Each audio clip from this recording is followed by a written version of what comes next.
अस्सलाम वालेकुम, आप देख रहे हैं सुबह पाकिस्तान। मैं हूं आपकी मेज़बान सलमा कौसर और मैं हूं आपके साथ मोहम्मद शुएब। नाजरीन, मंडे मुबारक। एक नया हफ्ता, एक नया दिन, एक नई सुबह, एक नया सूरज, एक नई उम्मीद, एक नई एनर्जी है हमारी, होनी भी चाहिए। जिन हालात से पाकिस्तान इस वक्त गुजर रहा है ना, हर रोज़ हमें नई एनर्जी चाहिए इसका मुकाबला करने के लिए, हालात का मुकाबला करने के लिए। कुदरती आफात से जो निमटने की तैयारी है वो अपनी जगह, लेकिन जो इस वक्त हालात ख़राब हैं उसका मुकाबला करना इस वक्त बहुत ज़्यादा ज़रूरी है। ऐसे में हम बात एड की करते हैं, यानी इमदाद की करते हैं। और इमदाद की जब हम बात करेंगे तो यूएन के जनरल सेक्रेटरी एंटोनियो गुतेरेस का पाकिस्तान का दौरा, उसकी बात हम सबसे पहले करते हैं। 2 रोज़ा दौरान का मुकम्मल हुआ। बलूचिस्तान और सिंध के मुख्तलिफ इलाकों का उन्होंने दौरा भी किया, वहाँ का जायज़ा भी लिया। और उन्होंने कहा कि ईसार की बात नहीं कर रहे हम कि ईसार का मामला हो। हम ये बात नहीं कर रहे कि लोग इसलिए मदद करें या इदारे इसलिए मदद करें या मुल्क इसलिए मदद करें कि आपने एक अच्छा जेस्चर शो करना है। नो, ये आपने इसलिए करना है चूँकि ये आप पे फ़र्ज़ है, करना है आपको। क्यों करना है? चूँकि पाकिस्तान, जिस तरह हम हमेशा बात करते हैं कि हम कार्बन एमिशंस में या फॉर दैट मैटर जो भी हम इन्वायरमेंट को पोल्यूट करने की बात करते हैं या ख़राब करने की बात करते हैं, पाकिस्तान का कंट्रीब्यूशन है ज़रूर, बट बहुत कम है। लेकिन जब हम बात करते हैं कि इफेक्ट कितना पाकिस्तान हो रहा है, तो one of the top countries जो कि सबसे ज़्यादा मुतासिर हो रहा है क्लाइमेट चेंज की वजह से। और इसलिए तमाम मुल्कों को, डेवलप्ड इदारों को पाकिस्तान को हाथ थामना है इस मुश्किल की घड़ी में। इसलिए उन्होंने अपील भी की। एंटोनियो गुतेरेस का एक ख़ुसूसी इंटरव्यू किया गया। हमारी एंकर हैं पीटी वर्ल्ड की सना मकबूल, उन्होंने इंटरव्यू किया। तो पहले वो हिस्सा दे, फिर आगे गुफ्तगू करेंगे। Yes, is with us today. He has been on a 2-day visit to Pakistan, on a solidarity visit to the country. Thank you so much, Mr. Secretary General, for being in the country. And of course, you witnessed the various flood-affected areas, met with the flood victims and the respondents today. And there were some very heartwarming stories also that we all heard. When we take a look at the kind of devastation that has occurred, of course, it's quite different in terms of when you actually witness it. Can you explain to us the way that you have observed what has happened in this country, the scale of this devastation, and hopefully try and translate that for the people and the countries who haven't gotten a chance to see this in person so that they can understand the scale of this devastation? Well, I have no words to describe what I've seen today. A flooded area that is 3 times the total area of my country, Portugal. I mean, this is unimaginable. We are seeing an unprecedented natural disaster clearly caused by climate change. And this visit today, I mean, we can talk about the numbers, the people died, the areas covered, the number of livestock, but this is essentially about people that suffer enormously. People that have lost their houses, the crops, the cattle, the livelihoods. Some of them have to pay the loans that they had to ask for in order to plant what is now lost. So it is a human tragedy of an enormous dimension.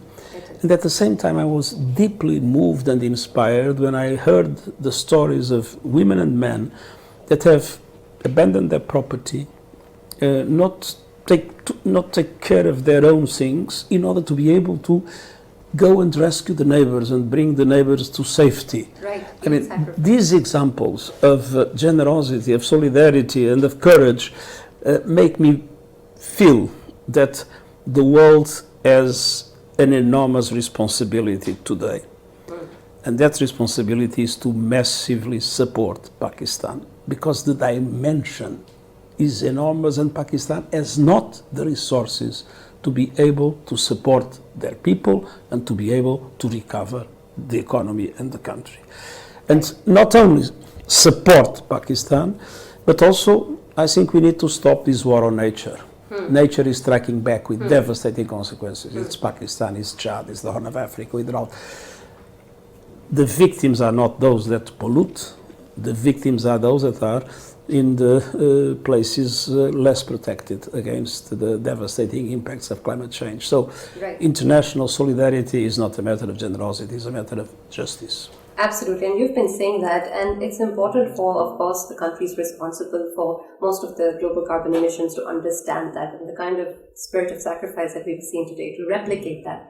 When we take a look at what the UN can do and how the international partners can talk about the conversation regarding climate change and also incorporate loss and damage into it, there is, of course, a lot of effort in terms of raising this issue. But the kind of urgency that is needed or the kind of tangible actions that are needed, we still haven't been seeing that. How can you, or the platform of the UN, help people and countries like ours to ensure that there is action regarding climate change? Well, first of all, we must raise awareness, we must speak loudly about this tragedy and say that those that are responsible for the climate change that is happening have a responsibility to support the Pakistani people in this situation. But at the same time, it is crucial that financial support to developing countries in relation to adaptation and resilience increases substantially. There was finally a promise of $40 billion per year, Yes. but it's not yet clear if that will happen, and that is obviously not sufficient. We estimate the need of about $300 billion per year for adaptation of the developing countries. Of course, there is a possibility to have private investments, to mobilize other resources, but it's clear that there is a strong responsibility for that. And then there is the question of loss and damage that is foreseen in the Paris Agreement, and until now there was no progress in a serious discussion on that issue. I know it's a difficult issue, I know it will not be solved from one moment to the other, but I hope that in Cairo there is real progress, substantial progress in the discussion on loss and damage. Right. Thank you very much, Secretary General, for joining us today. It was a great pleasure. नाजरीन, interview आपने देखा। UN secretary general Pakistan के 2 रोज़ा दौरे पर आए थे और 2 रोज़ा दौरे के दौरान वो उन तमाम इलाकों में गए जहां पर इस वक्त सैलाब की वजह से तबाही के मनाजिर हैं, और उन्होंने खुद जब ये सूरत हाल देखी तो यूएन सेक्रेटरी जनरल ने कहा कि इससे पहले मैंने ऐसी तबाही नहीं देखी। 2 बातें बहुत इंपॉर्टेंट थी। एक तो ये कि उन्होंने कहा कि मैं खुद जाकर दुनिया से अपील करूंगा कि वो ममालिक जो तरक्की याफ्ता हैं वो पाकिस्तान के हालात को देखते हुए कर्जे भी माफ़ करने का सोचें और पाकिस्तान की मदद के लिए भी आगे आएँ, क्योंकि जैसे आपने शुएब कहा कि पाकिस्तान क्लाइमेट चेंज में उसका हिस्सा इतना ज़्यादा नहीं है, कार्बन का अखराज पाकिस्तान में इतना ज़्यादा नहीं है क्योंकि अभी हम डेवलपिंग फेज़ में हैं, लेकिन तबाही पाकिस्तान में ज़्यादा हुई है। पाकिस्तान सबसे ज़्यादा वल्नरेबल मुल्क है जब हम क्लाइमेट चेंज के हवाले से देखते हैं डिफरेंट एस्पेक्ट को। तो एक तो ये बात बहुत इंपॉर्टेंट थी, और फिर दूसरा यूएन सेक्रेटरी जनरल का पाकिस्तान आना इसलिए भी अहम था कि हमारे खारजा ताल्लुकात पर भी ये दौरा असरअंदाज होने वाला है। यूएन सेक्रेटरी जनरल का पाकिस्तान आना, सूरत हाल को खुद देखना, फिर पूरी दुनिया के लिए ये मैसेज लेकर जाना कि आएँ और पाकिस्तान की मदद कर रही है, इट्स सेल्फ एक बहुत बड़ा कॉज था जिसके लिए वो पाकिस्तान आए। उन्होंने खुद जाकर उन इलाकों में देखा कि लोग किस तरह से ज़िंदगी गुजार रहे हैं, लोगों से बातचीत करने की भी कोशिश की जा रहा है, वो उनको ट्रांसलेट करके बताना पड़ा क्योंकि ज़बान की वजह से थोड़ा सा कम्युनिकेशन में मुश्किल पेश आई। एक और बात बड़ी अच्छी थी शुएब, जब आप बात कर रहे थे इंट्रो में, आपने कहा कि एक नए दिन के साथ, एक उम्मीद के साथ हम आए हैं। तो जब यूएन सेक्रेटरी जनरल और वज़ीर आज़म सैलाब मुतासर इलाकों में गए, एक कैंप में एक नौमौलूद बच्ची की पैदाइश जब हुई तो पीएम ने खुद उस बच्ची को हाथों में उठाया और उन्होंने कहा कि ये बच्ची की जो पैदाइश है ये एक नई उम्मीद की किरण है। इस वक्त जब हम मायूसी में घिरे हुए हैं तो ये बच्ची एक नई उम्मीद लेकर पैदा हुई है। तो बहुत सी उम्मीदें हमें मिल रही हैं ताकि हम एक बेहतर मुस्तकबिल की तरफ जा सकें, और जाहिर है कि बेहतर मुस्तकबिल की तरफ जाने के लिए हमें और बहुत से चैलेंजेस का भी सामना होगा जिससे हम गुजरने की कोशिश कर रहे हैं। आपने चैलेंज का जिक्र किया सलमा, एक चैलेंज तो ये भी है कि फेक न्यूज़ का बाजार आज भी घर में, यानी एक तरफ हम बात कर रहे हैं इमदाद की और एक तरफ हमारे ही दरमियान, हमारे ही आसपास, हमारे ही बीच कुछ ऐसे मौजूद हैं जिन्हें मैं कहता हूं कि वो गुमराह हैं। वो गुमराह भी हैं और लोगों को गुमराह कर भी रहे हैं, और इसके साथ साथ कुछ लोग ऐसे भी हैं जो यूं गुमराह हैं तो नहीं लेकिन उसका हिस्सा बन जाते हैं। फॉर एग्जाम्पल, एक तस्वीर आपको दिखाते हैं, एक आटे का थैला जिस पर लिखा हुआ है कि यूके एड है ये, यानी बरतानिया से आई हुई एड है ये, आटे का थैला है ये, और कहा क्या जा रहा है, उस थैले को मार्केट में फ़रोख्त किया जा रहा है सिंध में। हालांकि ऐसा कुछ मामला था नहीं, लेकिन एक शख्स ने ये ट्वीट की, इस थैले की पिक्चर शेयर की, उसके बाद धड़ाधड़ और लोग शेयर करते चले गए। अब ये हुआ कब?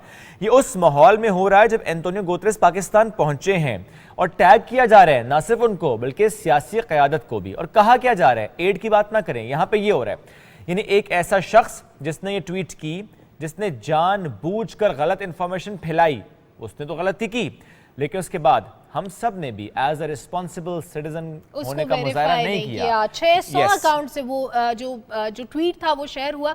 और शेर कितनी तकलीफदेह बात है कि आपके मुल्क का वजीर खजाना रो पड़ता है ये बताते हुए कि किस कदर तबाही है और किस कदर बच्चे उधर भूख से बिलक रहे हैं, और ऐसे वक्त में आप प्रोपेगेंडा करते हैं, ऐसे वक्त में आप दुनिया को ये मैसेज देते हैं कि आपको एड मिलनी नहीं चाहिए। कितना खतरनाक वक्त है ये सियासत करने का। बिल्कुल। और इस पर नेशनल डिजास्टर मैनेजमेंट अथॉरिटी ने फिर ट्वीट करके क्लैरिफाई भी किया है और उनकी तरफ से कहा गया, ट्वीट भी आपको दिखाते हैं, जिसमें कहा गया है कि पाकिस्तान को बरतानिया से ऐसी कोई एड मिली ही नहीं है, ऐसा कोई थैला आया नहीं है। यानी एक चीज जो आई नहीं है, जो हुई ही नहीं है, तो फिर ऐसा तासुर के नहीं चले। या तो एड आई होती तो फिर आप कहते हैं कि नहीं नहीं एड आई हुई है, हम तो झूठ बोल रहे हैं कि ऐसा थैला मार्केट में फरोख्त नहीं। एड आई नहीं है, क्लैरिटी के साथ बता दिया गया है हुकूमत पाकिस्तान को, एनडीएमए को, किसी भी इदारे को बरतानिया से ऐसी किसी किस्म की कोई इमदाद नहीं मिली। तो क्लैरिटी आ गई कि ये मन घड़त, ये झूठी खबर है, प्रोपेगेंडा है। अच्छा, अब इसकी और डिटेल आपके साथ शेयर करते हैं। जब ये तस्वीर पोस्ट की गई जिसमें ये तासुर देने की कोशिश की जा रही थी कि पाकिस्तान को मौसूल होने वाला जो सैलाब से मुतासरा इलाके, वहाँ का जो इमदादी सामान है ये मार्केट में फरोख्त हो रहा है। तो ऐसे में एक सारिफ हैं वाहिद ज़िया साहब, इन्होंने सोशल मीडिया प्रोपेगेंडा का पोस्टमार्टम किया। मैं ज़रूर कहूँगा शुक्रिया आपका, क्योंकि आपने आंखें खोलने की कोशिश की है। और यूएन के सेक्रेटरी जनरल एंटोनियो गुतेरेस को इस तस्वीर में 600 से ज़ायद मरतबा टैग किया गया। उन्होंने कहा कि सैलाब मुतासरीन के लिए इमदाद बंद करने का भी इस ट्वीट के जरिए या इन ट्वीट्स के जरिए कहा गया, लेकिन हकीकत के बरक्स ये तस्वीर 2014 की है। अच्छा, एक कि 2014 की है और दूसरी इंडिया की है। जिस फोन से पिक्चर क्लिक की गई, इवन उस फोन का भी बताया गया, उसका मॉडल भी शेयर किया गया, उसकी ट्वीट भी हम आपको इस वक्त दिखा रहे हैं। कितनी बार ये तस्वीर पोस्ट हुई, किस किस ने पोस्ट की, लेकिन तस्वीर दर हकीकत कब की है? 2014 की है।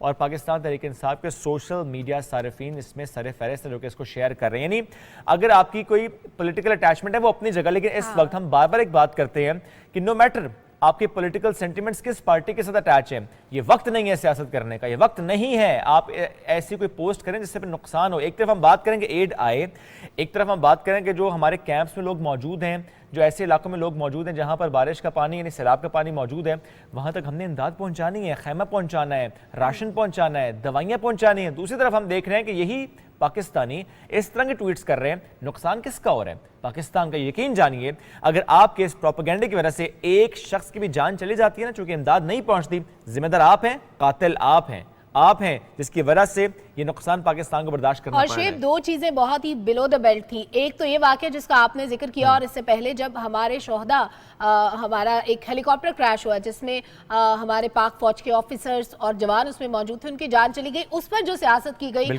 वो भी इंतहाई शर्मनाक प्रोपेगेंडा था, जो मुल्क अपने शहरियों के खिलाफ, अपने अफसरान के खिलाफ, अपने लोगों के खिलाफ इस तरह की चीजें नहीं करता। एक ये वाला इंसिडेंट और एक वो वाला, ये बहुत ही बिलो द बेल्ट थे। इसको जितना कंडेम किया जाए कम है, क्योंकि सियासत करने का वक्त बहुत बड़ा होता है, पूरी जिंदगी करते हैं, लेकिन जब मुल्क मुश्किल में होता है तो फिर आप सबको मुत्तहिद हो जाना चाहिए, एक हो जाना चाहिए। और अगर एक शख्स गलत करे, दूसरे लोगों को उसको कंडेम करना चाहिए, ना कि आप उसको लेके आगे चलें। और 600 बार यूएन सेक्रेटरी जनरल को आप पाकिस्तान आने के बाद टैग कर रहे हैं, तो इससे ज्यादा शर्मनाक बात क्या होगी कि आप यूएन सेक्रेटरी जनरल को टैग करके ये कह रहे हैं कि पाकिस्तान को इमदाद ना दें। यानी आप अपने लोगों के खिलाफ जहर उगल रहे हैं और अपने लोगों के लिए आप रोड़े अटका रहे हैं, मुश्किलात खड़ी कर रहे हैं। और आप इंटरनेशनल कम्युनिटी को और दीगर ममालिक को मैसेज भी ये दे रहे हैं कि न भेजिए इमदाद। खैर, चूंकि बात अब यूके की हो रही है सलमा, और चूंकि यूके का ही नाम ज़्यादा इस्तेमाल किया गया, और ज़रा ऐसी कोई खबर अगर वहाँ तक पहुँचेगी तो दिल भी दुखते हैं जो इमदाद दे रहे होते हैं कि हमने इमदाद पहुँचाने पहुँच नहीं रही। यूके से कितने लोग हमारे पास आए शेर बताने के लिए कि हम यूके से एड लेके आ रहे हैं, इमदाद लेके आ रहे हैं, हम पैसे जमा कर रहे हैं अपने पाकिस्तानियों के लिए। तो कितनी दिल दुखाने वाली और तकलीफदेह बात है कि आप इस तरह प्रोपेगेंडे करें। और पाकिस्तान और बरतानिया कितने अच्छे ताल्लुकात हैं जिनको इस तरह से खराब करने की कोशिश की जा रही है। बल्कि जब पाकिस्तान में सैलाब आया तो जितने भी बैरून मुल्क मुकीम पाकिस्तानी थे, इवन यूके में थे, यूएस में थे, जहाँ जहाँ भी थे, उन्होंने अपने तौर पे कुछ ना कुछ कंट्रीब्यूट करना शुरू कर दिया। इसी तरह मलिका बरतानिया की वफात कुछ दिन पहले जब हुई तो उसके बाद आज पाकिस्तान ने यौम सोग का ऐलान किया है। हमारे इतने ताल्लुकात हैं कि जाहिर है एक मुल्क मुश्किल में होता है तो दूसरे को उसका एहसास होता है, हम एक दूसरे के लिए हमदर्दी के जज्बात रखते हैं। इसार का आपने जिक्र किया तो वो हर दूसरे इंसान के लिए हमारे दिलों में मौजूद है और रहना चाहिए। और जो आपने कहा ना कि यौम सोग, तो वजारत खारजा की तरफ से रिक्वेस्ट की गई थी पीएम साहब को कि एक दिन का यानी आज यौम सोग का ऐलान किया जाए, तजवीज़ दी गई और कैबिनेट डिवीज़न को अब मुतल्लिका इंतजामात करने की हिदायत भी जारी कर दी गई थी। तो आज पाकिस्तान भर में मलिका बरतानिया एलिज़ाबेथ दोम की जो वफ़ात है उसके तनाजुर में आज हम यौम सोग जो है वो मना रहे हैं। आज ये मनाया जाएगा। अच्छा, बढ़ते हैं आगे। इससे पहले हम चूँकि एड की बात कर रहे थे और आलमी से जो पाकिस्तान को इमदाद हासिल हुई है, जो इमदाद मौसूल हुई है, उसकी बात करते हैं। तो अब तक 9 मुल्कों से 66 जहाज़ इमदाद लेके पाकिस्तान पहुँचे हैं। इसमें खैमे भी हैं, इसमें राशन भी है, इसमें अद्वियात भी हैं। जो ज़रूरत का सामान है वो है, यानी इमदाद जब पहुँचती है NDM में रिसीव करता है, फिर डिस्ट्रीब्यूट करता है तमाम सूबों को यानी PDM को, जहाँ पर जिस चीज़ की रिक्वायरमेंट है, चूँकि रिक्वायरमेंट पुट की जाती है, जहाँ पर रिक्वायरमेंट ज़्यादा होती है वहाँ पर सामान फिर पहले पहुँचाया जाता है। और आपने ओवरऑल बताया शेख कि 9 मुल्कों से तकरीबन 66 तैयारे अभी तक आ चुके हैं। सिर्फ अमेरिका की बात करें तो 7 परवाजें आई हैं अभी, जो दफ्तर खारजा की तरफ से हमारे पास फिगर आ रहा है वो 7 परवाजों का है जिसमें इमदादी सामान मौजूद है। और इसके अलावा UAE से 17 कंटेनर्स पे मुश्तमिल खुसूसी कार्गो शिप इमदादी सामान लेके पोर्ट कासिम पहुंच गया है। अब इसमें जैसे आपने बताया कि ज़रूरियाती ज़िंदगी की तमाम चीज़ें मौजूद हैं, लेकिन शेब एक चीज़ जो कि हमें ज़्यादा रिक्वायर्ड है, जिसके लिए हम अपील करेंगे कि पाकिस्तान को इस वक्त ज़्यादा ज़रूरत है मोबाइल हॉस्पिटल्स की। हमारे वो तमाम एरियाज जो फ्लड अफेक्टेड हैं, जैसे हम पहले जिक्र कर रहे थे, एक बच्ची ने एक इमदादी कैंप में जन्म लिया और 70,000 ख़वातीन की डिलीवरी इस मंथ में एक्सपेक्टेड थी। तो इस वक्त हमें मोबाइल हॉस्पिटल्स की बहुत ज़्यादा ज़रूरत है उन तमाम एरियाज़ में। तो जो भी ममालिक पाकिस्तान की मदद करें उनको चाहिए कि वो इसमें भी कॉन्ट्रीब्यूट करें। एग्जैक्टली, इसमें ये होना चाहिए सलमा के मुख्तलिफ मल्टीनेशनल कंपनीज, मुख्तलिफ इवन रियल एस्टेट कंपनीज की बात करूंगा मैं, हर उस सेक्टर की बात करूंगा जिसने पाकिस्तान से बहुत कमाया है। अब वक्त है पाकिस्तान को सर्व करने का। तो आप ये बीड़ा उठाइए, कहीं पर सड़क की तामीर का, कहीं पर हॉस्पिटल का, कहीं पर स्कूल का, कहीं पर इमारत का, यानी घर का, आशियाने ठिकाने का, छत का। ये आपकी जिम्मेदारी है, फ़र्ज़ है आप पर कि जिस पाकिस्तान ने आपको ये नाम, ये मकाम दिया, पाकिस्तान को लौटाने का वक्त है और ये फ़र्ज़ के तौर पर करना है आपने। ये सोच के नहीं करना कि आपको एहसान करें, ये फ़र्ज़ है आप पर, करना है आपको। और जब हम बात इमदाद की कर रहे हैं तो इसके साथ साथ हम ये ज़रूर बात करेंगे कि जो 23 अज़ला जहाँ पर हम देखते हैं कि ज़्यादा तबाही है, वहाँ पर इमदादी और बहाली की जो सरगर्मियाँ हैं वो जारी हैं। और national flood response coordination centre, जिस तरह NCOC ने कोविड में काम किया, इस तरह अब national flood response coordination centre काम कर रहे हैं। इसके तहत पता चलता है कहाँ पर क्या चीज़ रिक्वायर्ड है और ताज़ा तरीन स्टैट्स हैं वो शामिल किए गए। और लास्ट 24 आवर्स की मैं बात करूँ तो 22 इमदादी परवाजें जो सिर्फ लास्ट 24 आवर्स में आई थी और सैलाबी पानी में फंसे 70 अफराद को महफूज मकाम पर, जो 22 परवाजें यानी 22 फ़्लाइट्स के ज़रिए इमदाद जो लोग हैं जो फंसे हुए थे इनको महफूज मकाम पर मुंतकिल किया गया है। और मुतासरीन में 29.9 टन इमदादी सामान भी अब तक सिर्फ 24 आवर्स में जो तकसीम किया गया है। इस पर रिपोर्ट भी हमारे पास है, अगर हम दिखा सकें तो। रिपोर्ट की तरफ बाद में जाएंगे शुएब, अगर हम कुछ और चीज़ें शेयर कर दें, जैसे आप बात कर रहे थे ना फ्लड रिस्पांस कोऑर्डिनेशन सेंटर की, तो इस पे रिपोर्ट दिखाते फिर वापस आके डिजिटल फ्लड डैशबोर्ड के बारे में भी बताएंगे अपने व्यूअर्स को। रिपोर्ट देखते हैं पहले। NFRCC के मुताबिक सैलाब से सूबा सिंध में शदीद मुतासरा अजला में कंबर शहदाद कोट, जैकबाबाद, लाड़काना, खैरपुर, दादू, नौशहर फरोज, ठट्ठा और बदीन शामिल हैं। बलूचिस्तान में कोयटा, नसीराबाद, जाफराबाद, झलमक्सी, बोलान, सोहबतपुर और लसबेला शामिल हैं। खैबर पख्तूनख्वा में दीर, सवात, चारसद्दा, कोहस्तान, टांग और डेरा इस्माइल खान के इलाके शामिल हैं। और जनूबी पंजाब के 2 अजला डेरा गाजी खान और राजनपुर सैलाब से शदीद मुतासर हुए हैं। आर्मी एविएशन के हेलीकॉप्टरों की अब तक 485 परवाजों के जरिए 4,424 मुतासरीन को महफूज मुकाम पर मुंतकिल किया जा चुका है। मुतासरा इलाकों में 147 रिलीफ कैंप्स और 284 अतियात जमा करने के कैंप्स भी कायम किए जा चुके हैं। इसके अलावा 250 मेडिकल कैंप्स में 1,02,000 से ज्यादा मरीजों को तिब्बी इमदाद भी दी जा चुकी है। पाक बहरिया भी मुतासरा इलाकों में अब तक 2 खैमा बस्तियां कायम कर चुकी है, जहाँ पर 7,139 मुतासरीन रहाइश पजीर हैं। इसके अलावा 56 मेडिकल कैंप्स में 38,000 से ज्यादा मरीजों को तिब्बी इमदाद भी दी जा चुकी है। पाक बहरिया की 23 एमरजेंसी रिस्पांस टीमें और 2 होवरक्राफ्ट भी मुतासरा इलाकों में मसरूफ अमल हैं। पाक फजाइया की एमरजेंसी रिस्पांस टीमों ने गुज़श्ता 24 घंटे के दौरान जरूरतमंद खानदानों में खाने के पैकेट्स, पानी की बोतलें और 1795 राशन के पैकेट्स तकसीम किए हैं। मुफ्त खुराक और रहायश की फराहमी के अलावा पाक फजाइया की मेडिकल टीमों ने 3049 मरीजों का तिब्बी मुआयना भी किया। रिपोर्ट आपने देखी। अच्छा शुएब, ये जो सेंटर है ये तो हिसाब किताब रखता है कि कितने लोगों को रेस्क्यू किया गया, कितने लोगों को महफूज मकामात पे पहुंचाया गया, लेकिन एक और हमें प्लेटफॉर्म की ज़रूरत थी ताकि सामान की जो डिस्ट्रीब्यूशन है उसके भी हमारे पास आदाद शुमार मौजूद हों। डिजिटल फ्लड डैशबोर्ड के क़याम का फैसला किया गया है। कल वज़ीर आज़म ने एक इजलास की सदारत की थी तो उस दौरान ये तय हुआ था कि एक डैशबोर्ड बनाएंगे, डिजिटल फ्लड डैशबोर्ड। उससे क्या होगा कि इमदादी सामान की जो तकसीम है, तरसील है, उसमें शफाफियत आ सकेगी।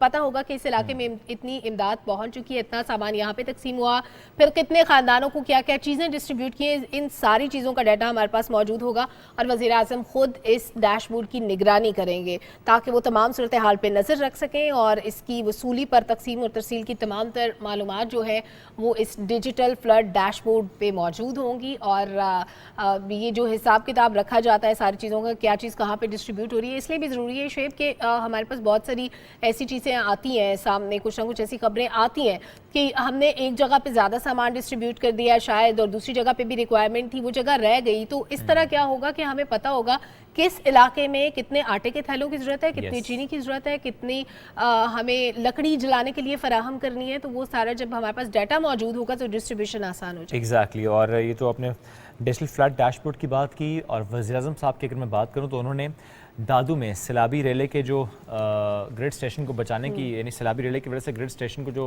नुकसान हो सकता था उसको बचाने की हिदायत जारी की थी। अब उसको बचा लिया गया है और ग्रिड स्टेशन को फौरी तौर पर सैलाब से मुतासर होने से बचाया गया। ग्रिड स्टेशन का जो मामला था इसमें यह था कि बिजली की जो बिलातातुल फराहमी है इसके लिए ज़ाहिर है इसकी इंपॉर्टेंस बहुत ज़्यादा है और दादू और गिरदनवाह के इलाकों में जो सैलाबी सूरत हाल है तो वहाँ पर 500 kV जो ग्रिड स्टेशन है इसको ख़तरा था और इसकी खबर पर वज़ीर-ए-आज़म साहब ने फ़ौरी नोटिस लिया था और सिविल और फौजी हुकाम को कहा था कि तमाम तर वसाइल बुरेकार लाए जाएँ। फिर सिविल और फौजी हुकाम की तरफ से इसको बचाया गया है जिस पर अमल दरामद हो गया और जो मोरो शहर है वहाँ से एक्सकेवेटर भी रवाना किए गए थे और वज़ीर-ए-आज़म साहब ने सैलाब से मुतासिर इंफ्रास्ट्रक्चर है इसके बचाव के लिए, इसकी बहाली के लिए 24 घंटे वो खुद इसकी निगरानी कर रहे हैं। यानी सिर्फ बात दादू की नहीं है, मोरो की नहीं है, ये बात हर इलाके की है जो सैलाब से इस वक्त मुतासर है कि वज़ीर-ए-आज़म साहब कह रहे हैं कि मैं खुद निगरानी कर रहा हूँ ताकि जो बात उन्होंने पहले की थी ना कि आखिरी शख्स तक पहुँचने तक वो चैन से नहीं बैठेंगे। नहीं, हर वो शख्स जो कि सैलाब से मुतासर हुआ है या हो सकता है जिसको ख़तरा है उस तक पहुँचेगी हुकूमत। बिल्कुल, और गवर्नमेंट इसलिए भी पहुँचेगी क्योंकि इस वक्त अगर गवर्नमेंट नहीं पहुँचेगी तो देखिए एक आम आदमी तो शिकवा कर सकता है कि मेरे लिए रास्ते बंद है, मैं नहीं पहुंच पाया, लेकिन गवर्नमेंट का पहुंचना जरूरी है। तो गवर्नमेंट पहुंच भी रही है, हेलीकॉप्टर्स के जरिए जाना हो, बाय रोड जाना हो, किसी भी तरीके से उन तमाम लोगों को एक्सेस किया जा रहा है। कुछ और हमारे पास अच्छी खबरें हैं शुएब, हमने वो तो बताई नहीं अपने व्यूअर्स को। कौमी बॉक्सर आसिफ हजारा ने एक एजाज़ अपने नाम किया है और ये एजाज़ ऐसी वक्त में जब हम परेशान थे, क्रिकेट के मैदान से कुछ अच्छी खबरें आ रही थी तो बॉक्सिंग वालों ने कहा हम क्यों पीछे रहे जाए। बॉक्सिंग वालों ने बड़ी अच्छी में खबर दी, world boxing league Asia Pacific title Asif Hazara ने जीत ली है। कॉन्ग्रेचुलेशंस आसिफ हजारा, बहुत मुबारकबाद आपको। सुबह पाकिस्तान की टीम, पाकिस्तान टेलीविजन की टीम और पूरे पाकिस्तान में जहां जहां पाकिस्तानी बसते हैं सब लोगों को खुशी हुई, सब मुबारकबाद इसलिए भी देंगे ताकि आने वाले वक्त में हमें ऐसी और भी खुशखबरियां मिलें, ऐसे और भी टाइटल्स पाकिस्तान के नाम पे। मैं हमेशा कहती हूँ कि मुझे खुशी इसलिए होती है शुएब कि जिस भी मुल्क में ये कोई भी कॉम्पिटिशन होता है तो वहाँ पे एक तो पाकिस्तान का कौमी तराना बजता है और एक पाकिस्तान का झंडा लहराता है। हमारे लिए इससे ज्यादा एजाज की बेशक इससे बड़ा एजाज हो नहीं सकता। जब बात एजाज की हो रही है तो उन शख्सियात को भी याद करते हैं जिनके होने की वजह पाकिस्तान कायम है, जिनके कुर्बानियों की वजह से पाकिस्तान कायम है। मैं बात कर रहा हूँ मेजर राजा अजीज़ भट्टी शहीद की 57वां यौम शहादत आज उनका मनाया जा रहा है। 1965 की जंग, उसमें जिस तरह उनकी कुर्बानी रही, जिस तरह उनकी जुर्रत, जिस तरह उनकी बहादुरी, एक ऐसी दास्तान जिसमें मुझे याद है छोटे होते थे हम, तो हर साल सितंबर के महीने में आगाज़ में डेली बेसिस पर हम देखते थे डॉक्यूमेंट्रीज नशर की जाती थी। इस बार भी ऐसा ही हो रहा है। इस बार भी ऐसा ही हो रहा है। अच्छा, ज़रा डॉक्यूमेंट्रीज का जो कहना चाहिए कि थोड़ा सा अंदाज बदल गया ना। हाँ। मैं जिस डॉक्यूमेंट्री का जिक्र कर रहा हूँ कि उसमें ज़ाहिर है कुछ ऐसे कैरेक्टर जिन्होंने राजा अजीज़ भट्टी शहीद का as a character as a role उन्होंने प्ले किया था, और वो जिस तरह से वहाँ पर थे, और यस वो बड़े अच्छे ड्रामे थे। मैं कहूँगा कि उससे आप ना उस कहानी को एक तो फील करते हैं, उन हालात को फील करते हैं, एब्जॉर्ब करते हैं कि अच्छा उस वक्त क्या हुआ मेजर अजीज भट्टी के नाम पे आप सही कह रहे हैं, उनके तो नाम पे पूरा एक ड्रामा बन चुका है मेजर अजीज भट्टी। बहुत जबरदस्त, बहुत जबरदस्त। नो डाउट हम अपने हीरोज के कैरेक्टर्स को इस तरह दिखाते रहते हैं। देखिए, जो नई नस्ल है उसके लिए हमें उनके जहनों में ये बिठाने के लिए कि हमारे आबा अजदाद ने, हमारे बड़ों ने, हमारे जवानों ने कितनी कुर्बानियां दी हैं, उनके जहनों में ये बिठाने के लिए हमें कुछ ना कुछ ऐसा मवाद चाहिए जो उनके लिए एंटरटेनिंग भी हो, जिसको वो गौर से देखें, सुने, और जहन नशीन हम उनको करा सकें कि ये असल में कहानी है पाकिस्तान बनने की। जब हम कहते हैं ना पाकिस्तान बन गया था, तो पाकिस्तान बनना इतना आसान नहीं था। और फिर जब हम जंगों का जिक्र करते हैं, 1965 की जंग हो या 71 की वॉर हो, हर जंग हमारे लिए मुश्किल रही, और जितनी आसानी से हम बता देते हैं कि इतने लोगों ने कुर्बानी दी, इतने लोगों ने कुर्बानी दी, वो कुर्बानी इटसेल्फ इतनी तकलीफदेह दास्तान है कि बताने वाले रो पड़ते हैं जिन्होंने अपनी आंखों से देखा। हमारे लिए जबान से कहना आसान है, तो वो कुर्बानियां अगर हम याद नहीं करेंगे, अगर हम उन जवानों को खराज तहसीन नहीं पेश करेंगे जिन्होंने पाकिस्तान को बचाया, इसको बनाने में किरदार अदा किया, तो फिर बड़ी ज्यादती होगी। तो इन जवानों को हमारा सलाम, जिन्होंने पाकिस्तान को बनाने में, इसको बचाने में जब जब किरदार अदा किया। पाकिस्तान इसीलिए आज नाकाबिले तस्खीर दिफाई कुव्वत है। बेशक यार, देखिए ना कि छोटी सी बात है, एक जुमला कहता हूँ कि BRB के नाल 5 दिन उसका दिफा किया। हम बात करें ना अपने इंच का दिफा करने वालों की, तो ही इज़ द मैन, जिन्होंने ये करके दिखाया। ऐसे बहुत से और शख्सियात जिनकी वजह से पाकिस्तान है। छोटी सी ब्रेक की तरफ बढ़ते हैं, ब्रेक से वापस आएंगे कुछ दीगर मौज़ूआत के साथ। रहिए सुबह पाकिस्तान के साथ।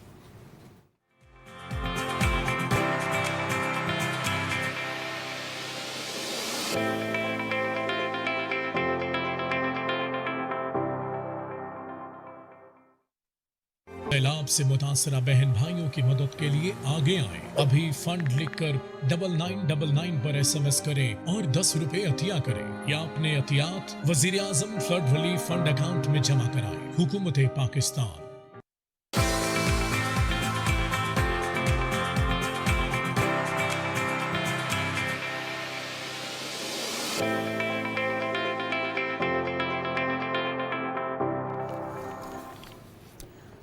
वेलकम बैक नाजरीन। शुएब ने कहा कि ब्रेक में मुझे मच्छर काट रहे हैं, तो मैंने कहा इससे पहले कि शुएब को कोई डेंगू का खतरा हो जाए, इससे पहले हम ब्रेक से वापस आ जाएं, अपने व्यूअर से डेंगू के बारे में बात करना शुरू कर दें। मैं तो आजकल आगाही फैलाएं, सुबह दोपहर शाम जरा सा बाहर में, मैं तो मॉस्पेल लगाता हूँ। Let's not do the branding, but मैं लगाता हूँ। मतलब कोई भी जो मैसर लोशन है, ऑयल है, जो भी आप प्लीज वो लगाएं, जो भी आप एक्सपोज्ड एरियाज हैं उस पर जरूर लगाएं। और घर में प्लग इन करने के लिए एक छोटी सी डिवाइस भी होती है ना, उसके अंदर कुछ वो ऑयल जैसी चीज होती है जो जलती रहती है, और हम मच्छर आपको नहीं काटते। देखिए आजकल क्या होता है कि हमें लगता है कि गर्मी हब्स हो रहा है, फैन चलाते हैं तो हम दरवाजे खोल देते हैं, और फिर जब मच्छर घर में आ जाता है तो घरों में ज़ाहिर बच्चे होते हैं, बुजुर्ग होते हैं।